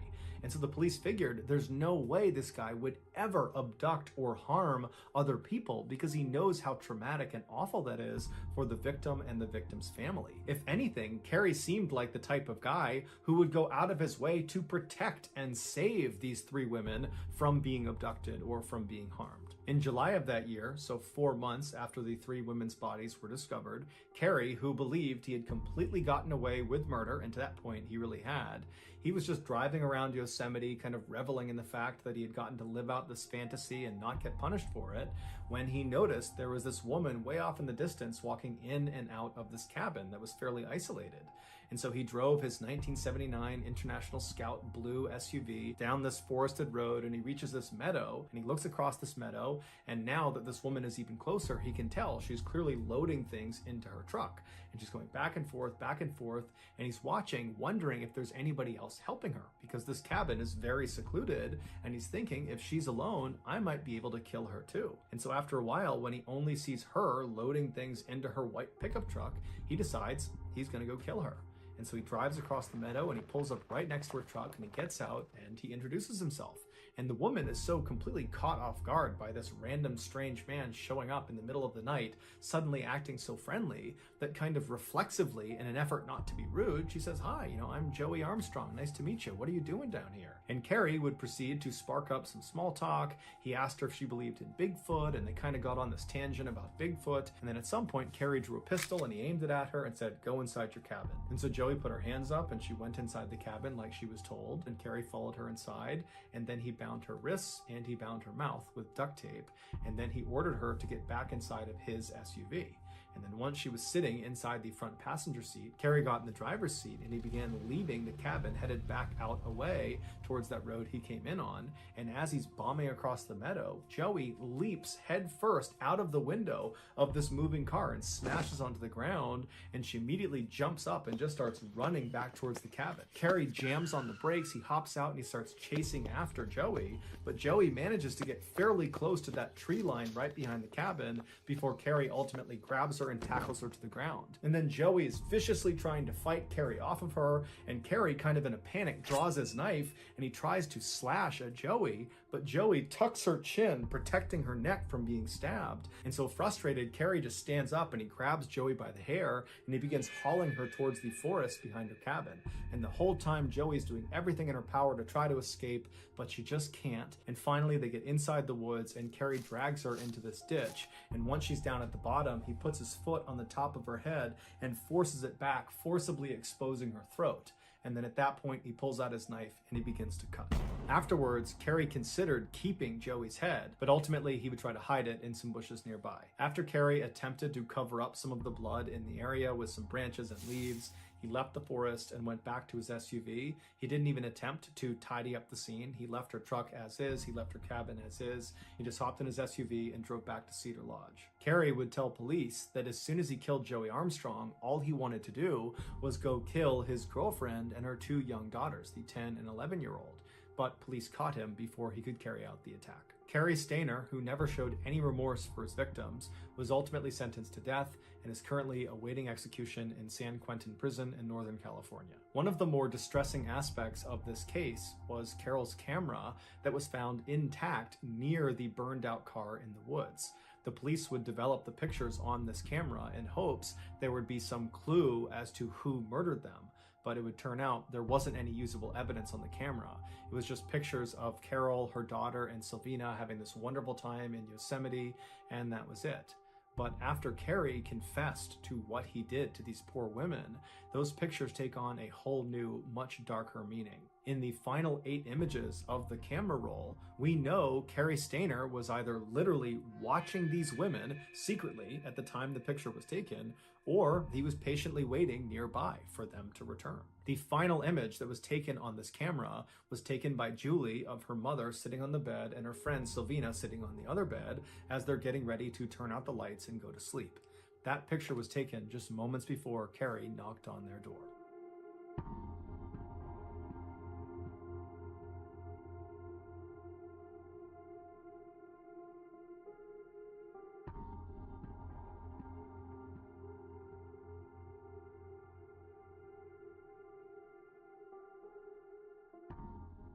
24-year-old Gina Allen and her brand new boyfriend, 28-year-old Brandon Day, could not believe their luck. For the past 48 hours, they had been stranded in the rugged wilderness of the San Jacinto mountain range in California when they looked down into this ravine and they saw a campsite. There was a tarp that had been strung up between 2 trees.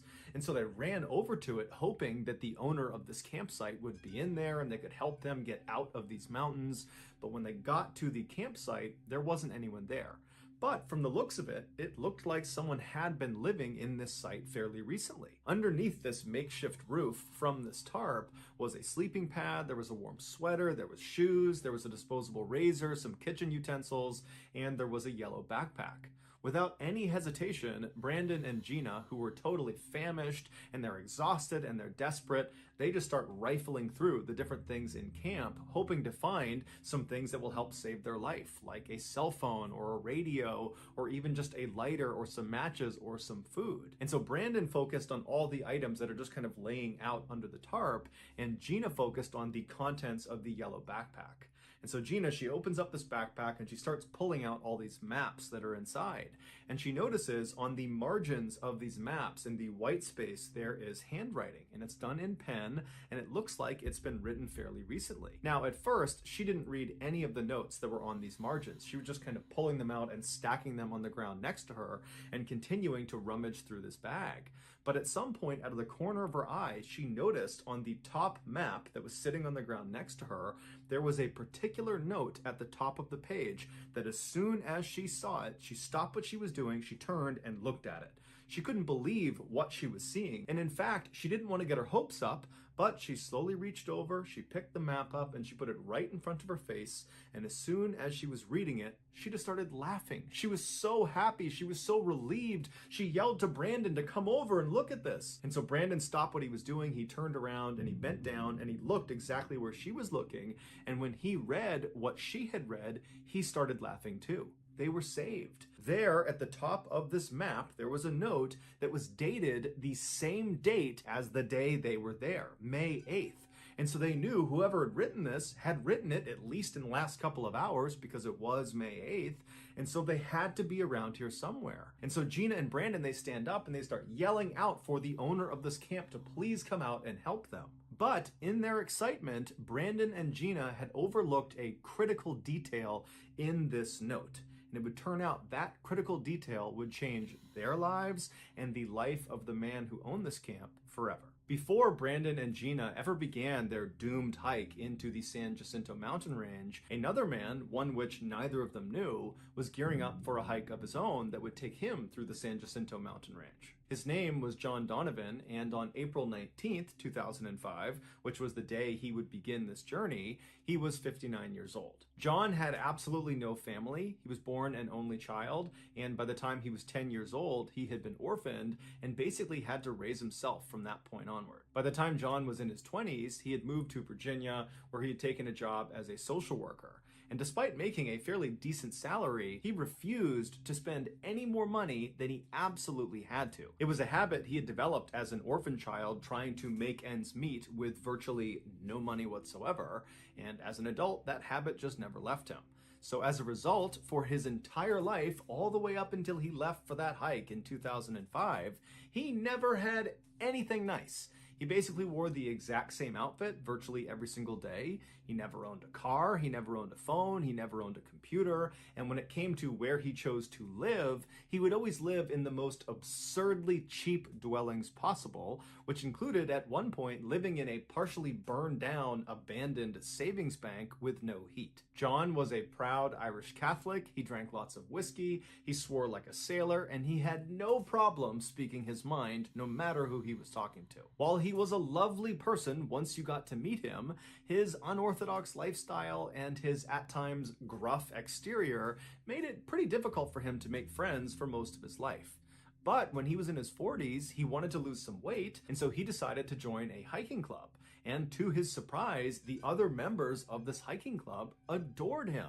They thought he was hysterical, and he made being out on the trail so much more fun and enjoyable. And before long, all these members of this club became John's family that he never had. And so John would go on every single trip this hiking club went on, no matter what. That was the most important thing to him in his life. When it came to hiking, though, John was a bit of an anomaly. Even though he would hike sometimes over 4,000 miles in any given year, he would still routinely get lost on trails he had been on dozens and dozens of times. But despite being totally self-aware of this fatal flaw in his hiking abilities, John rarely did anything to compensate for it. For example, he didn't bring with him on most hikes a compass, which would be the first thing you would think to bring with you to stay oriented. Also, because he refused to buy a phone, he didn't have that to aid him either if he ever got lost. In fact, John rarely brought much of anything on any hike he went on, because John is what you would call a ultralight backpacker, which basically meant you would only pack the absolute bare essentials, and in John's case, sometimes less than the absolute bare essentials. And despite his friends trying repeatedly to get him to pack more equipment so he was more prepared, he would always say no, he knows what he's doing and everything is good. And the truth is, John always did manage to get from point A to point B on all of his hikes, some of which included extremely difficult hikes, like the time he hiked the 500-mile-long Colorado Trail, or the time he hiked the 2,175-mile-long Appalachian Trail. Now, John would tell you that was all skill, but his friends would say John was extremely lucky. He would get lost, and then at the last second he would find the trail again, or he would lose some piece of critical equipment, and then just someone on the trail would happen to walk by that had an extra set of whatever it was that John needed. And then one time when John was in Poland on a hike, he slipped on this icy embankment where earlier that day, 2 other hikers had slipped and fallen to their deaths. And John has now slipped on this same embankment. He's careening down the sides. He's flailing. He can't stop himself. And then the drawstring on his pants gets caught up in a tree, and that arrests his fall and it saves his life. And so from that point on, John would only wear those pants when he went hiking, and he called them his lucky pants. In the spring of 2005, John and one of his very close hiking friends named Ken Baker, who was roughly his age, decided they were going to hike the 2,650-mile-long Pacific Crest Trail. This trail spanned the entire west coast of the United States. It starts in Southern California, right on the border of Mexico, and it goes all the way up to the very northern end of Washington State, right on the border of Canada. It takes the average hiker, if they're going to do this entire trail in one go, about 5 months, unless there's bad weather conditions that impede them along the way. John had been excitedly planning this epically long hike for the better part of the last year. He had actually typed out 6 pages on his typewriter of this itinerary that planned out every single detail of this hike, down to how many ounces of coffee he would need at every stop along the way. John was especially excited about this particular hike because it was going to be the very first hike he would be doing after his retirement from being a social worker. And apparently John had huge plans for his retirement. He wanted to travel all over the United States. He wanted to go to Australia, to China, to Russia. He basically wanted to hike at least 6 months a year, every single year, until he was too old or too weak to continue to do so. But just a couple of days before John and Ken were supposed to fly out to California to begin the Pacific Crest Trail, Ken told John that he thought they should actually postpone the start of this trip by about 3 weeks. He said Southern California had experienced their snowiest winter in decades, and so it would make sense to wait a little bit of extra time to make sure all the snow had melted and that they didn't get caught in any sort of late snowstorm. Now, John was totally not having this. He had spent so much time thinking about this trip. He was so excited about it that he just couldn't wait any longer. And so he told Ken, "I'm sorry, I'm going on the current timeline, whether I go alone or not." And so on April 19th, 2005, John made his way to his office where he was a social worker. His coworkers threw him a very small retirement party, and he literally left the office, went straight to the airport, and he flew to Southern California all alone. When he got there, he took a chance and reached out to one of his other hiking friends, a 48-year-old tool salesman named Lynn Paget, and asked him, hey, I know you live in the area. Would you be interested in coming on at least part of the Pacific Crest Trail with me? I'm going to start here in the next couple of days. And John was extremely excited when Lynn said, "You know what? Sure, I'd love to come along with you." And the two of them made their way over to Campo, California, which is right on the border of Mexico, and they began their hike along the Pacific Crest Trail. But after going only about 100 miles, Lynn's feet started swelling so badly that he could not go any farther. And so from that point onward, John would be alone. The San Jacinto mountain range is the first major mountain range that the northbound Pacific Crest Trail hikers will encounter, and statistically, it's actually the most dangerous portion of the Pacific Crest Trail, as 15% of all the fatalities that occur along this huge trail occur in the San Jacinto mountain range. It's a very steep mountain with a rapid rise in elevation from the desert floor all the way up to over 10,000 feet, which means in the summer, even when it's extremely hot down around the base of this mountain, it will probably be windy and snowing at the top. John reached the base of the San Jacinto mountain range on May 2nd, and as he began his slow climb up, all of the hikers he was encountering were all talking about the same thing. There was apparently some big snowstorm that was due to hit the San Jacinto mountain range in the next couple of days, and so all of these hikers were actually evacuating the mountain to go to this little town to wait out the storm. Everyone's fear was they would get caught on Fuller Ridge when the storm hit. Fuller Ridge is towards the top of the San Jacinto mountain range, and it's probably the most dangerous part of the entire mountain range. It's basically this totally exposed, very steep section where if you lose your footing, there's nothing to stop you from tumbling down to your death. But when John heard this, he wasn't fazed at all. He was not about to evacuate because of some storm. He was just going to continue up this mountain, go over Fuller's Ridge, and carry on along the Pacific Crest Trail. And so for the rest of the day, he just continued up the mountain and eventually made camp about halfway up. He actually stopped near two other hikers that were also going to push through despite this storm.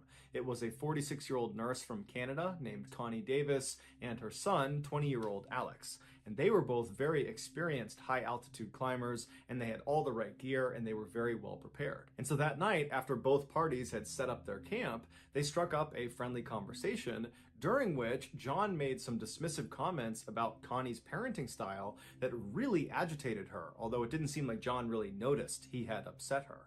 And so needless to say, the next morning, Connie and her son had packed up and were long gone by the time John was waking up. So John just got up, he looked at the sky, it was still clear, although he did see some gray clouds rolling in, so he could sense that yes, a storm really is on the way, but he decided he was still just going to continue on towards Fuller Ridge. So he put his backpack on and he began walking up the trail, and a little while later, when he was nearing Fuller Ridge, but was still several miles away, three very well-equipped hikers that he had not seen before came charging down the path towards him. And John stopped them and he said, "Hey, how is it up there? What's the weather like? What's Fuller Ridge like?" And they kind of looked at John and sized him up, looking up and down, and they saw that, he's got light clothes on, he's got sneakers on, he doesn't have trekking poles, he just looks totally ill-prepared for what he's walking into. And they said to him, "I don't think it's a good idea for you to continue on here. This storm is going to hit any time now, and we're not going to Fuller Ridge. We're actually turning around and leaving because of the storm, and we have all the right gear. I mean, you should really consider turning around and leaving." But these three hikers would say there was just no way they were going to change John's mind. He was totally dead set on carrying on to Fuller Ridge. And so the three men that had told him not to go eventually just said, okay, good luck. And they carried on down the trail, and John continued up. But despite John's earlier confidence in his plan to go to Fuller Ridge and continue through San Jacinto Mountains, when the snow actually started to fall sometime in the mid-afternoon, John started to have doubts about his plans. There was already a lot of snow on the ground where he was from previous snowstorms, and that was making it hard to see the trail as it was. And now with all this additional snow starting to dump down, he was worried it was going to totally cover up the trail and he would lose it. And since he knew he kind of had a penchant for getting lost on trails, this was a real concern. But he was still very stubborn, and so despite these second thoughts, he just continued on along. And so after a while, he got to within maybe 1 or 2 miles of Fuller Ridge when he spotted up ahead of him 2 other hikers that seemed to be going in that direction. And so he ran up to them and he yelled for them to stop. And at this point, the snow is really starting to come down and the trail is completely wiped out and he can barely see in front of him. And these 2 hikers, they stop. And so he runs up to them, and when he gets up close, he can see it's actually Connie Davis and her son Alex from the night before. And so Connie is obviously not thrilled to see John again, but when he explained that he was having a really hard time staying on the trail and, could he just tag along with them, Connie said, you know what, that's just fine, we're happy to have you. But she explained to him she was not going up to Fuller Ridge. Instead, she was taking a more circuitous route that would bypass the ridge. It would take a lot longer, but it would be safer given the weather conditions. John assured her that that was totally fine. He would just trail along with them, and then at some point he would break off on his own and he would go up to Fuller Ridge and they could go their separate way. And so Connie, her son, and John begin walking along together. Now, Connie and Alex, they had crampons on their shoes, which are basically like metal cleats and allow you to very easily grip the snow and ice. They had trekking poles, they had all the right warm gear, and so they're easily moving along through these weather conditions. Meanwhile, John didn't have trekking poles or any high-speed equipment. He did have crampons that he tried to put onto his shoes, but because he had sneakers that were not lined up to this type of crampon, they didn't really fit right, and so it caused him to constantly stumble and fall on the ground. And so that's how it went for a while until Connie and Alex reached this critical point. It was at this creek where they needed to go down and around, which would take them away from Fuller Ridge, and if John was going to continue like he said he would up to Fuller Ridge, that would be the point where he would break off from them and go up the mountain towards this ridge. And so Connie and Alex wait at the stream. They're turned around and they're looking back down the trail at John, who's fallen way behind at this point. And as they're looking at him, they're thinking, this is going to take a long time for him to finally catch up to us. And so Connie, who really wasn't all that keen in hanging around John that much longer anyways, she figured, you know what, John has made his intentions completely clear. He said he is going up to Fuller Ridge. He is an adult. He is healthy. He can do whatever he wants. And so she yelled and waved to John and signaled that she and her son were going to go down this creek and this way to Fuller Ridge, so best of luck to you. And then Connie and Alex disappeared around the corner. Once John's hiking partners had gone, John got up to that creek and he was going to try to go up to Fuller Ridge, but by that point, the snow was practically blinding. And so at this point, John decided, you know what? I do need to turn around and go back down the mountain and evacuate to that town where everybody else had gone to avoid the storm. And so John turns around and starts trying to backtrack along this trail back down the mountain, but the trail is gone. The snow has completely whited it out, and there's no other hikers anywhere nearby, and even if there were, he wouldn't be able to see them. And so for several hours, while it was still light out, John did his best to navigate down the mountain, and then when the sun went down, he really had no idea where he was.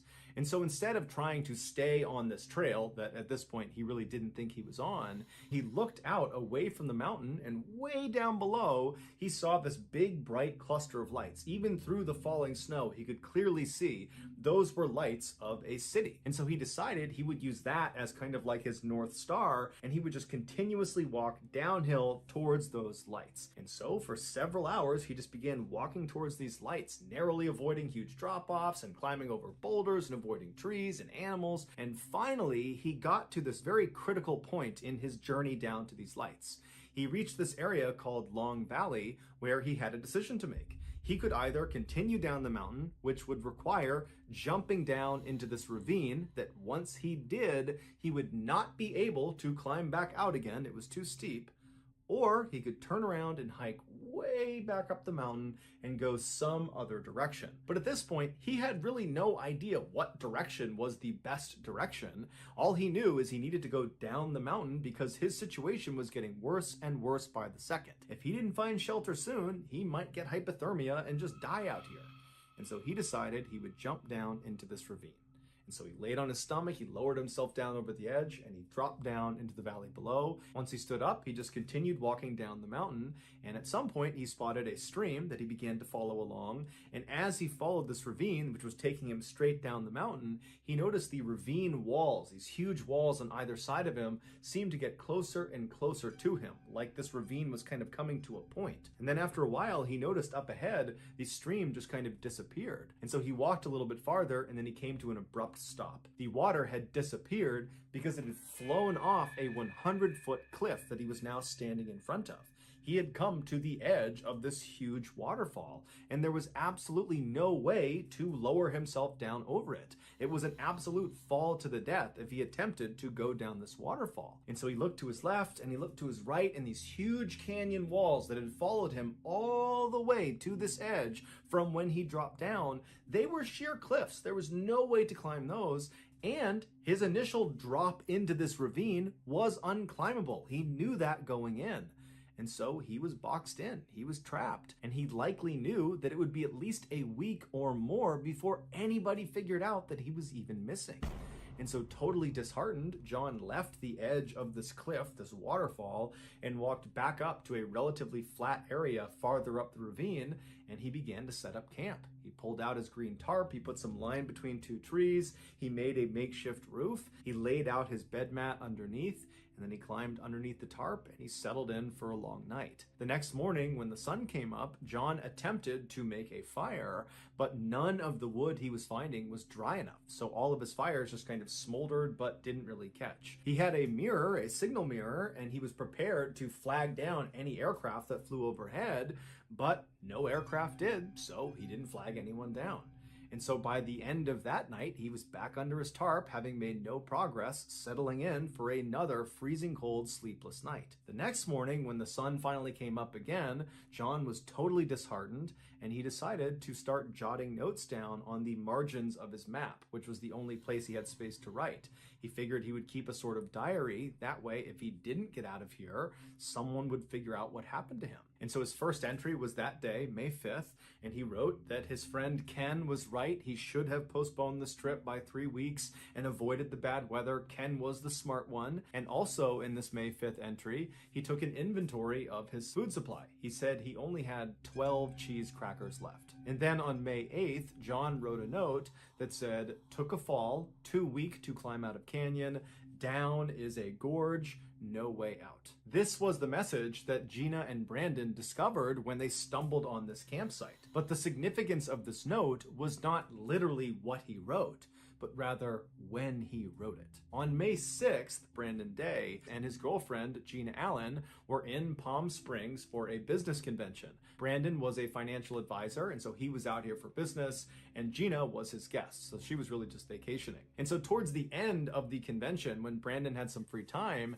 he and Gina decided to leave the hotel and go on a hike somewhere. And so they actually linked up with a tour group that was leaving the hotel, that was heading over to this tram station where they were going to take a tram car all the way up to the top of the San Jacinto mountain range. A tram car is basically like a ski lift, except once you ride it to the top of the mountain, you don't do any skiing, you just do sightseeing. And so Brandon and Gina, they get to this tram car, they hop inside, they get to the top, and it's totally amazing, beautiful view. There's snow at the top, and they're told they have about 20 or 30 minutes before their group is going to take the tram car back down again. And so Brandon and Gina decide to kind of venture off away from the main group and have some alone time before they leave again. And as they kind of venture off, they start to hear what sounds like a waterfall.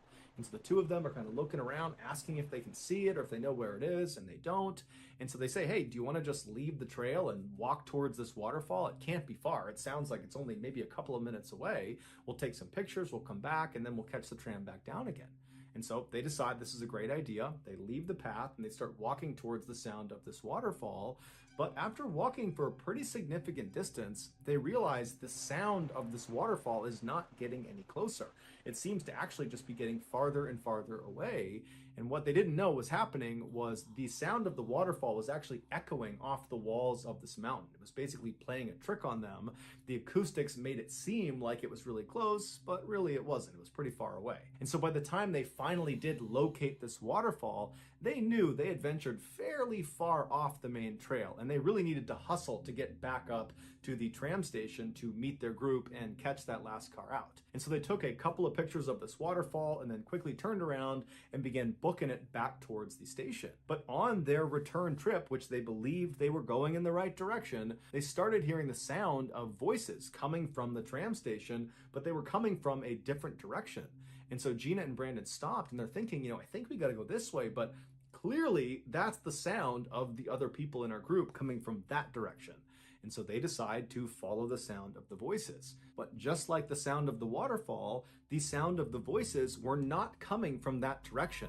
That was just an echo bouncing off the walls. It was basically a trick the mountain was playing on Brandon and Gina. So they start walking in the wrong direction, and after walking for quite a while and not getting anywhere nearer the tram station, the voices just finally stop. And they look at their watches and they realize they missed the cutoff. They missed the last tram. All those tourists they were with, they've left. They are now alone somewhere out in the middle of the mountains.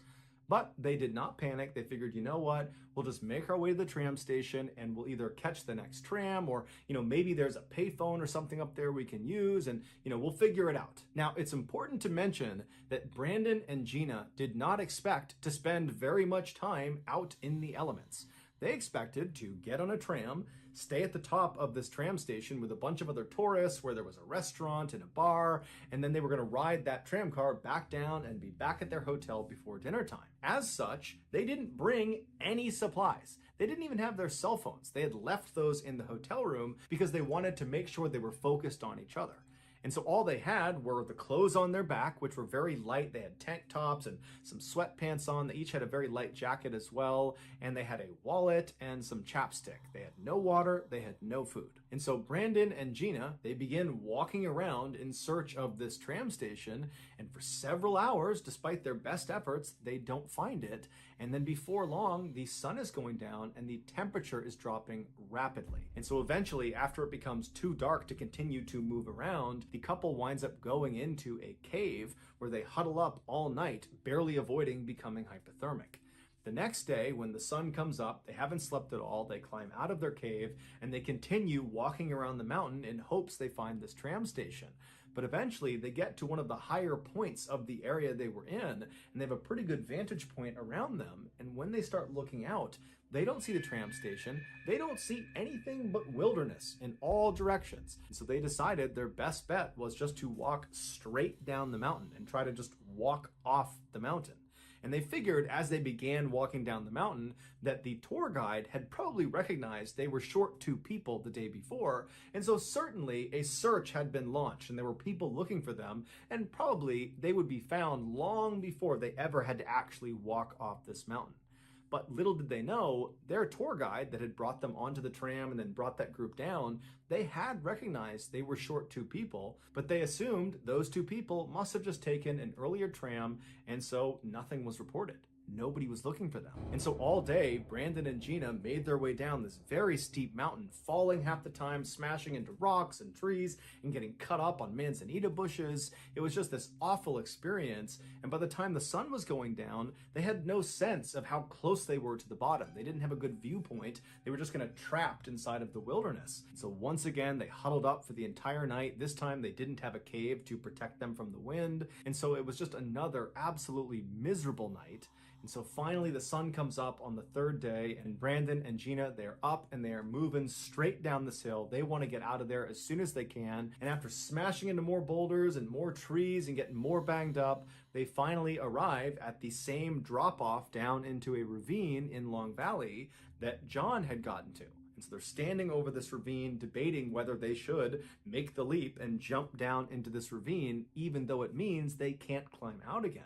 And so they're looking around, they're figuring, you know what, we don't really have a better choice. We don't really have the energy to climb all the way up and try to go a different way. And we don't even know if those ways are more advantageous. And so just like John, they turn around onto their stomachs, they grip the top of this drop-off, and then slip down into the ravine. Once they stand back up, they start walking down this ravine, and they spot a river. And they run over to the river, and they drink as much water as they possibly can, and it's a huge morale booster. And then they get back up again, and they're continuing walking down the stream, when off in the distance, they notice a green tarp strung up between trees. It was John's campsite. And so Brandon and Gina, they run over to this campsite, and they eventually come across John's notes on the margins of his maps. But after standing up and yelling out for this owner to please come out here and help us, we need your help, we're lost, and then no one came out of the woods, no one heard them, no one responded, Brandon went back to the note and he looked at it again, and that's when he noticed it. The note had been written on May 8th. However, it had been written on May 8th, 2005. The year that Brandon and Gina were reading it was 2006. So this note was 1 year old. John had just happened to get lost and write a note on the exact same calendar day that Gina and Brandon arrived at his campsite and discovered the note. In their initial excitement and joy that they might get saved, they did not pick up on that year discrepancy. The couple began looking more closely at all of the gear underneath the tarp, and they noticed all of the metal objects like the forks and spoons and the pots and the pans, they were all starting to rust, and some of the other objects like the shoes looked like they had been sitting in the same spot for a really long time. They both started to get a really bad feeling about this campsite, like something terrible had happened there. Gina emptied the yellow backpack's contents onto the ground, and that's when they found a wallet. They opened it up and they pulled out an ID card, and it was John Donovan's ID card. So now they knew who had written the note and who owned this camp.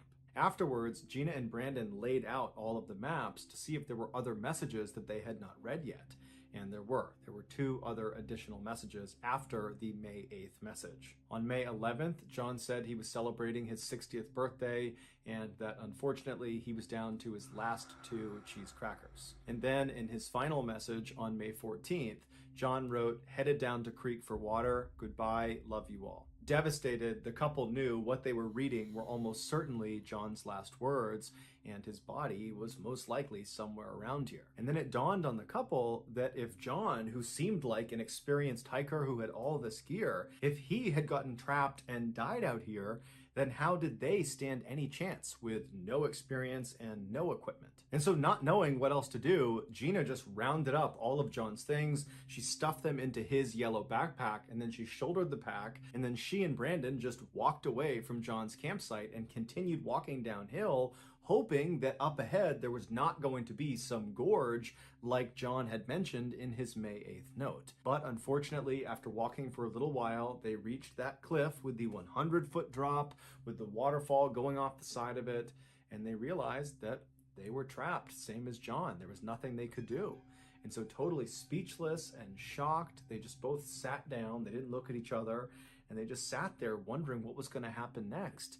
And they both were thinking, you know, this could be the place where I die. At some point, Gina kind of snapped out of her trance and she took John's backpack and she began rifling through it, pulling everything out all over again. And Brandon asked her, you know, what are you doing? And she said, well, you know, maybe there's something in here that we missed. Maybe there's a secret pocket or something in here that could help us.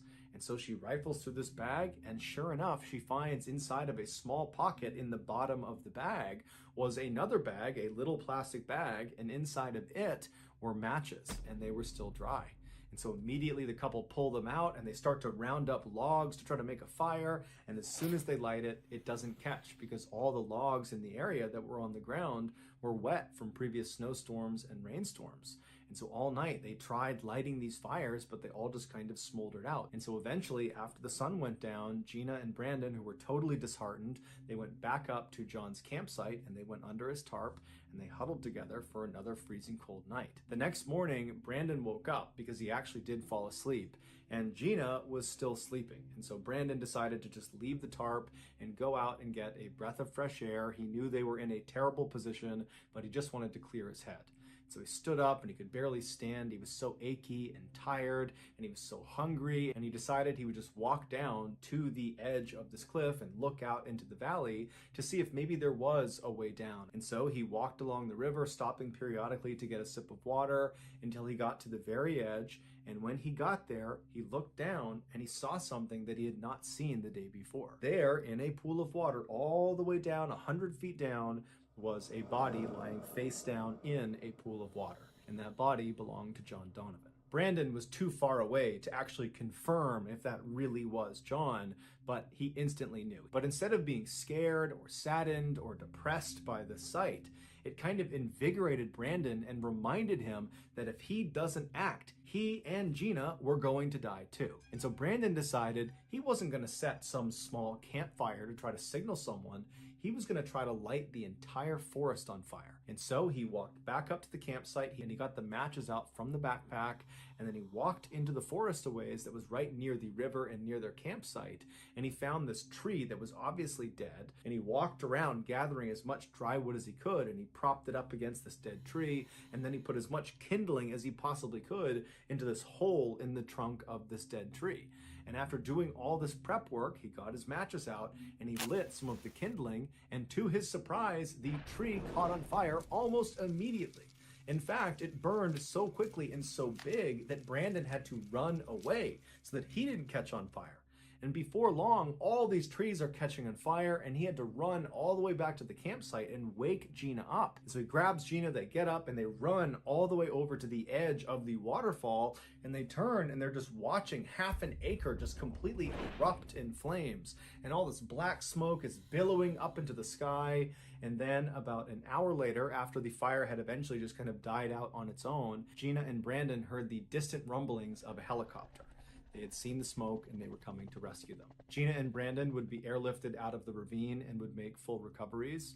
John Donovan's body would be recovered 3 weeks later. His cause of death could not be determined. Some say that final note he left on May 14th, where he said he was going down to the creek to get water and then said, "Goodbye, I love you all," that was sort of a suicide note, that he actually threw himself off that cliff to end his suffering. Others say he just walked down to the edge of this waterfall and was trying to get a drink of water from the creek when he slipped and then fell over the edge to his death. But we'll never know for sure. What we do know for sure is that in 2005, when John Donovan was still alive and missing, had he been rescued, he would have left the valley with all of his supplies, including those matches, which would have meant in 2006, when Brandon and Gina found themselves in that ravine, there wouldn't have been a way to start that fire, and so they would have died. In fact, the helicopter pilot that did come up and rescue Brandon and Gina, he would say there was nobody planning to search that area. This was not an area they believed Brandon and Gina would be. And so it really was only because of that fire that those two lived. As such, the couple said they owe their lives entirely to John Donovan and his unbelievable sacrifice. On July 11th, 2006, a funeral was held for John in Virginia. 80 people showed up for it. Most of them were his hiking friends from his club. After the service was over, they all kind of poured out onto the cemetery lawn around John's gravesite. And as the bagpipes played Amazing Grace, Lynn Paget, the man who had done the first 100 miles of the Pacific Crest Trail with John before his feet swelled up and he had to leave, he walked around the crowd handing out red Solo cups filled with a tiny bit of John's favorite whiskey. And then after making sure all of the adults had their drinks, Lynn went to the head of his very good friend's grave and he delivered a beautiful eulogy. In it, he tells the crowd that he thinks of John all the time, he misses him terribly, and at night he has the same dream. He's walking down this trail next to a stream, and then the stream bends off to the side, and as soon as he walks around the bend, he sees this green tarp. And he knows it's going to be John, and so he yells, "Hey comrade, hey comrade." And as he's walking over to the tarp, he realizes John isn't there. All it is a tarp, a pack, and some shoes on a rock. As for Brandon and Gina, they did stay a couple after the ordeal, but they would ultimately break up 2 years later. So that's going to do it, guys. If you found the secret in today's episode, let us know in the comments section what it is and where you found it, so give us the timestamp. And if you're the first to do that, we'll pin you at the top of the comments section. If you got something out of today's video and you haven't done this already, please sneak into the like button's house and warm up both sides of their pillow before they go to sleep. Also, please subscribe to our channel and turn on all notifications so you don't miss any of our weekly 2 or 3 video uploads. We are now selling merchandise like flannels and hats and sweatshirts and stickers and mugs and all sorts of stuff. If you're interested in official MrBallen merch, go to shopmrballen.com. If you want to learn about upcoming deals and promotions relative to our shop, check out our shop's Instagram page. The username is shopmrballen. If you want to get in touch with me, you can direct message me on Instagram or on Twitter. My username for both platforms is the same. It's johnballen416. I also have a ton of content over on TikTok where my username is MrBallen. We also have a second YouTube channel called MrBallen Shorts where we post random short videos and lost episodes. If you have a story suggestion, please submit it to our subreddit just called MrBallen. It's linked in the description below. So whether I see you on Twitter, Instagram, TikTok, Reddit, YouTube, or some combination, just know that I really appreciate your support. And until next time, that's going to do it. See ya.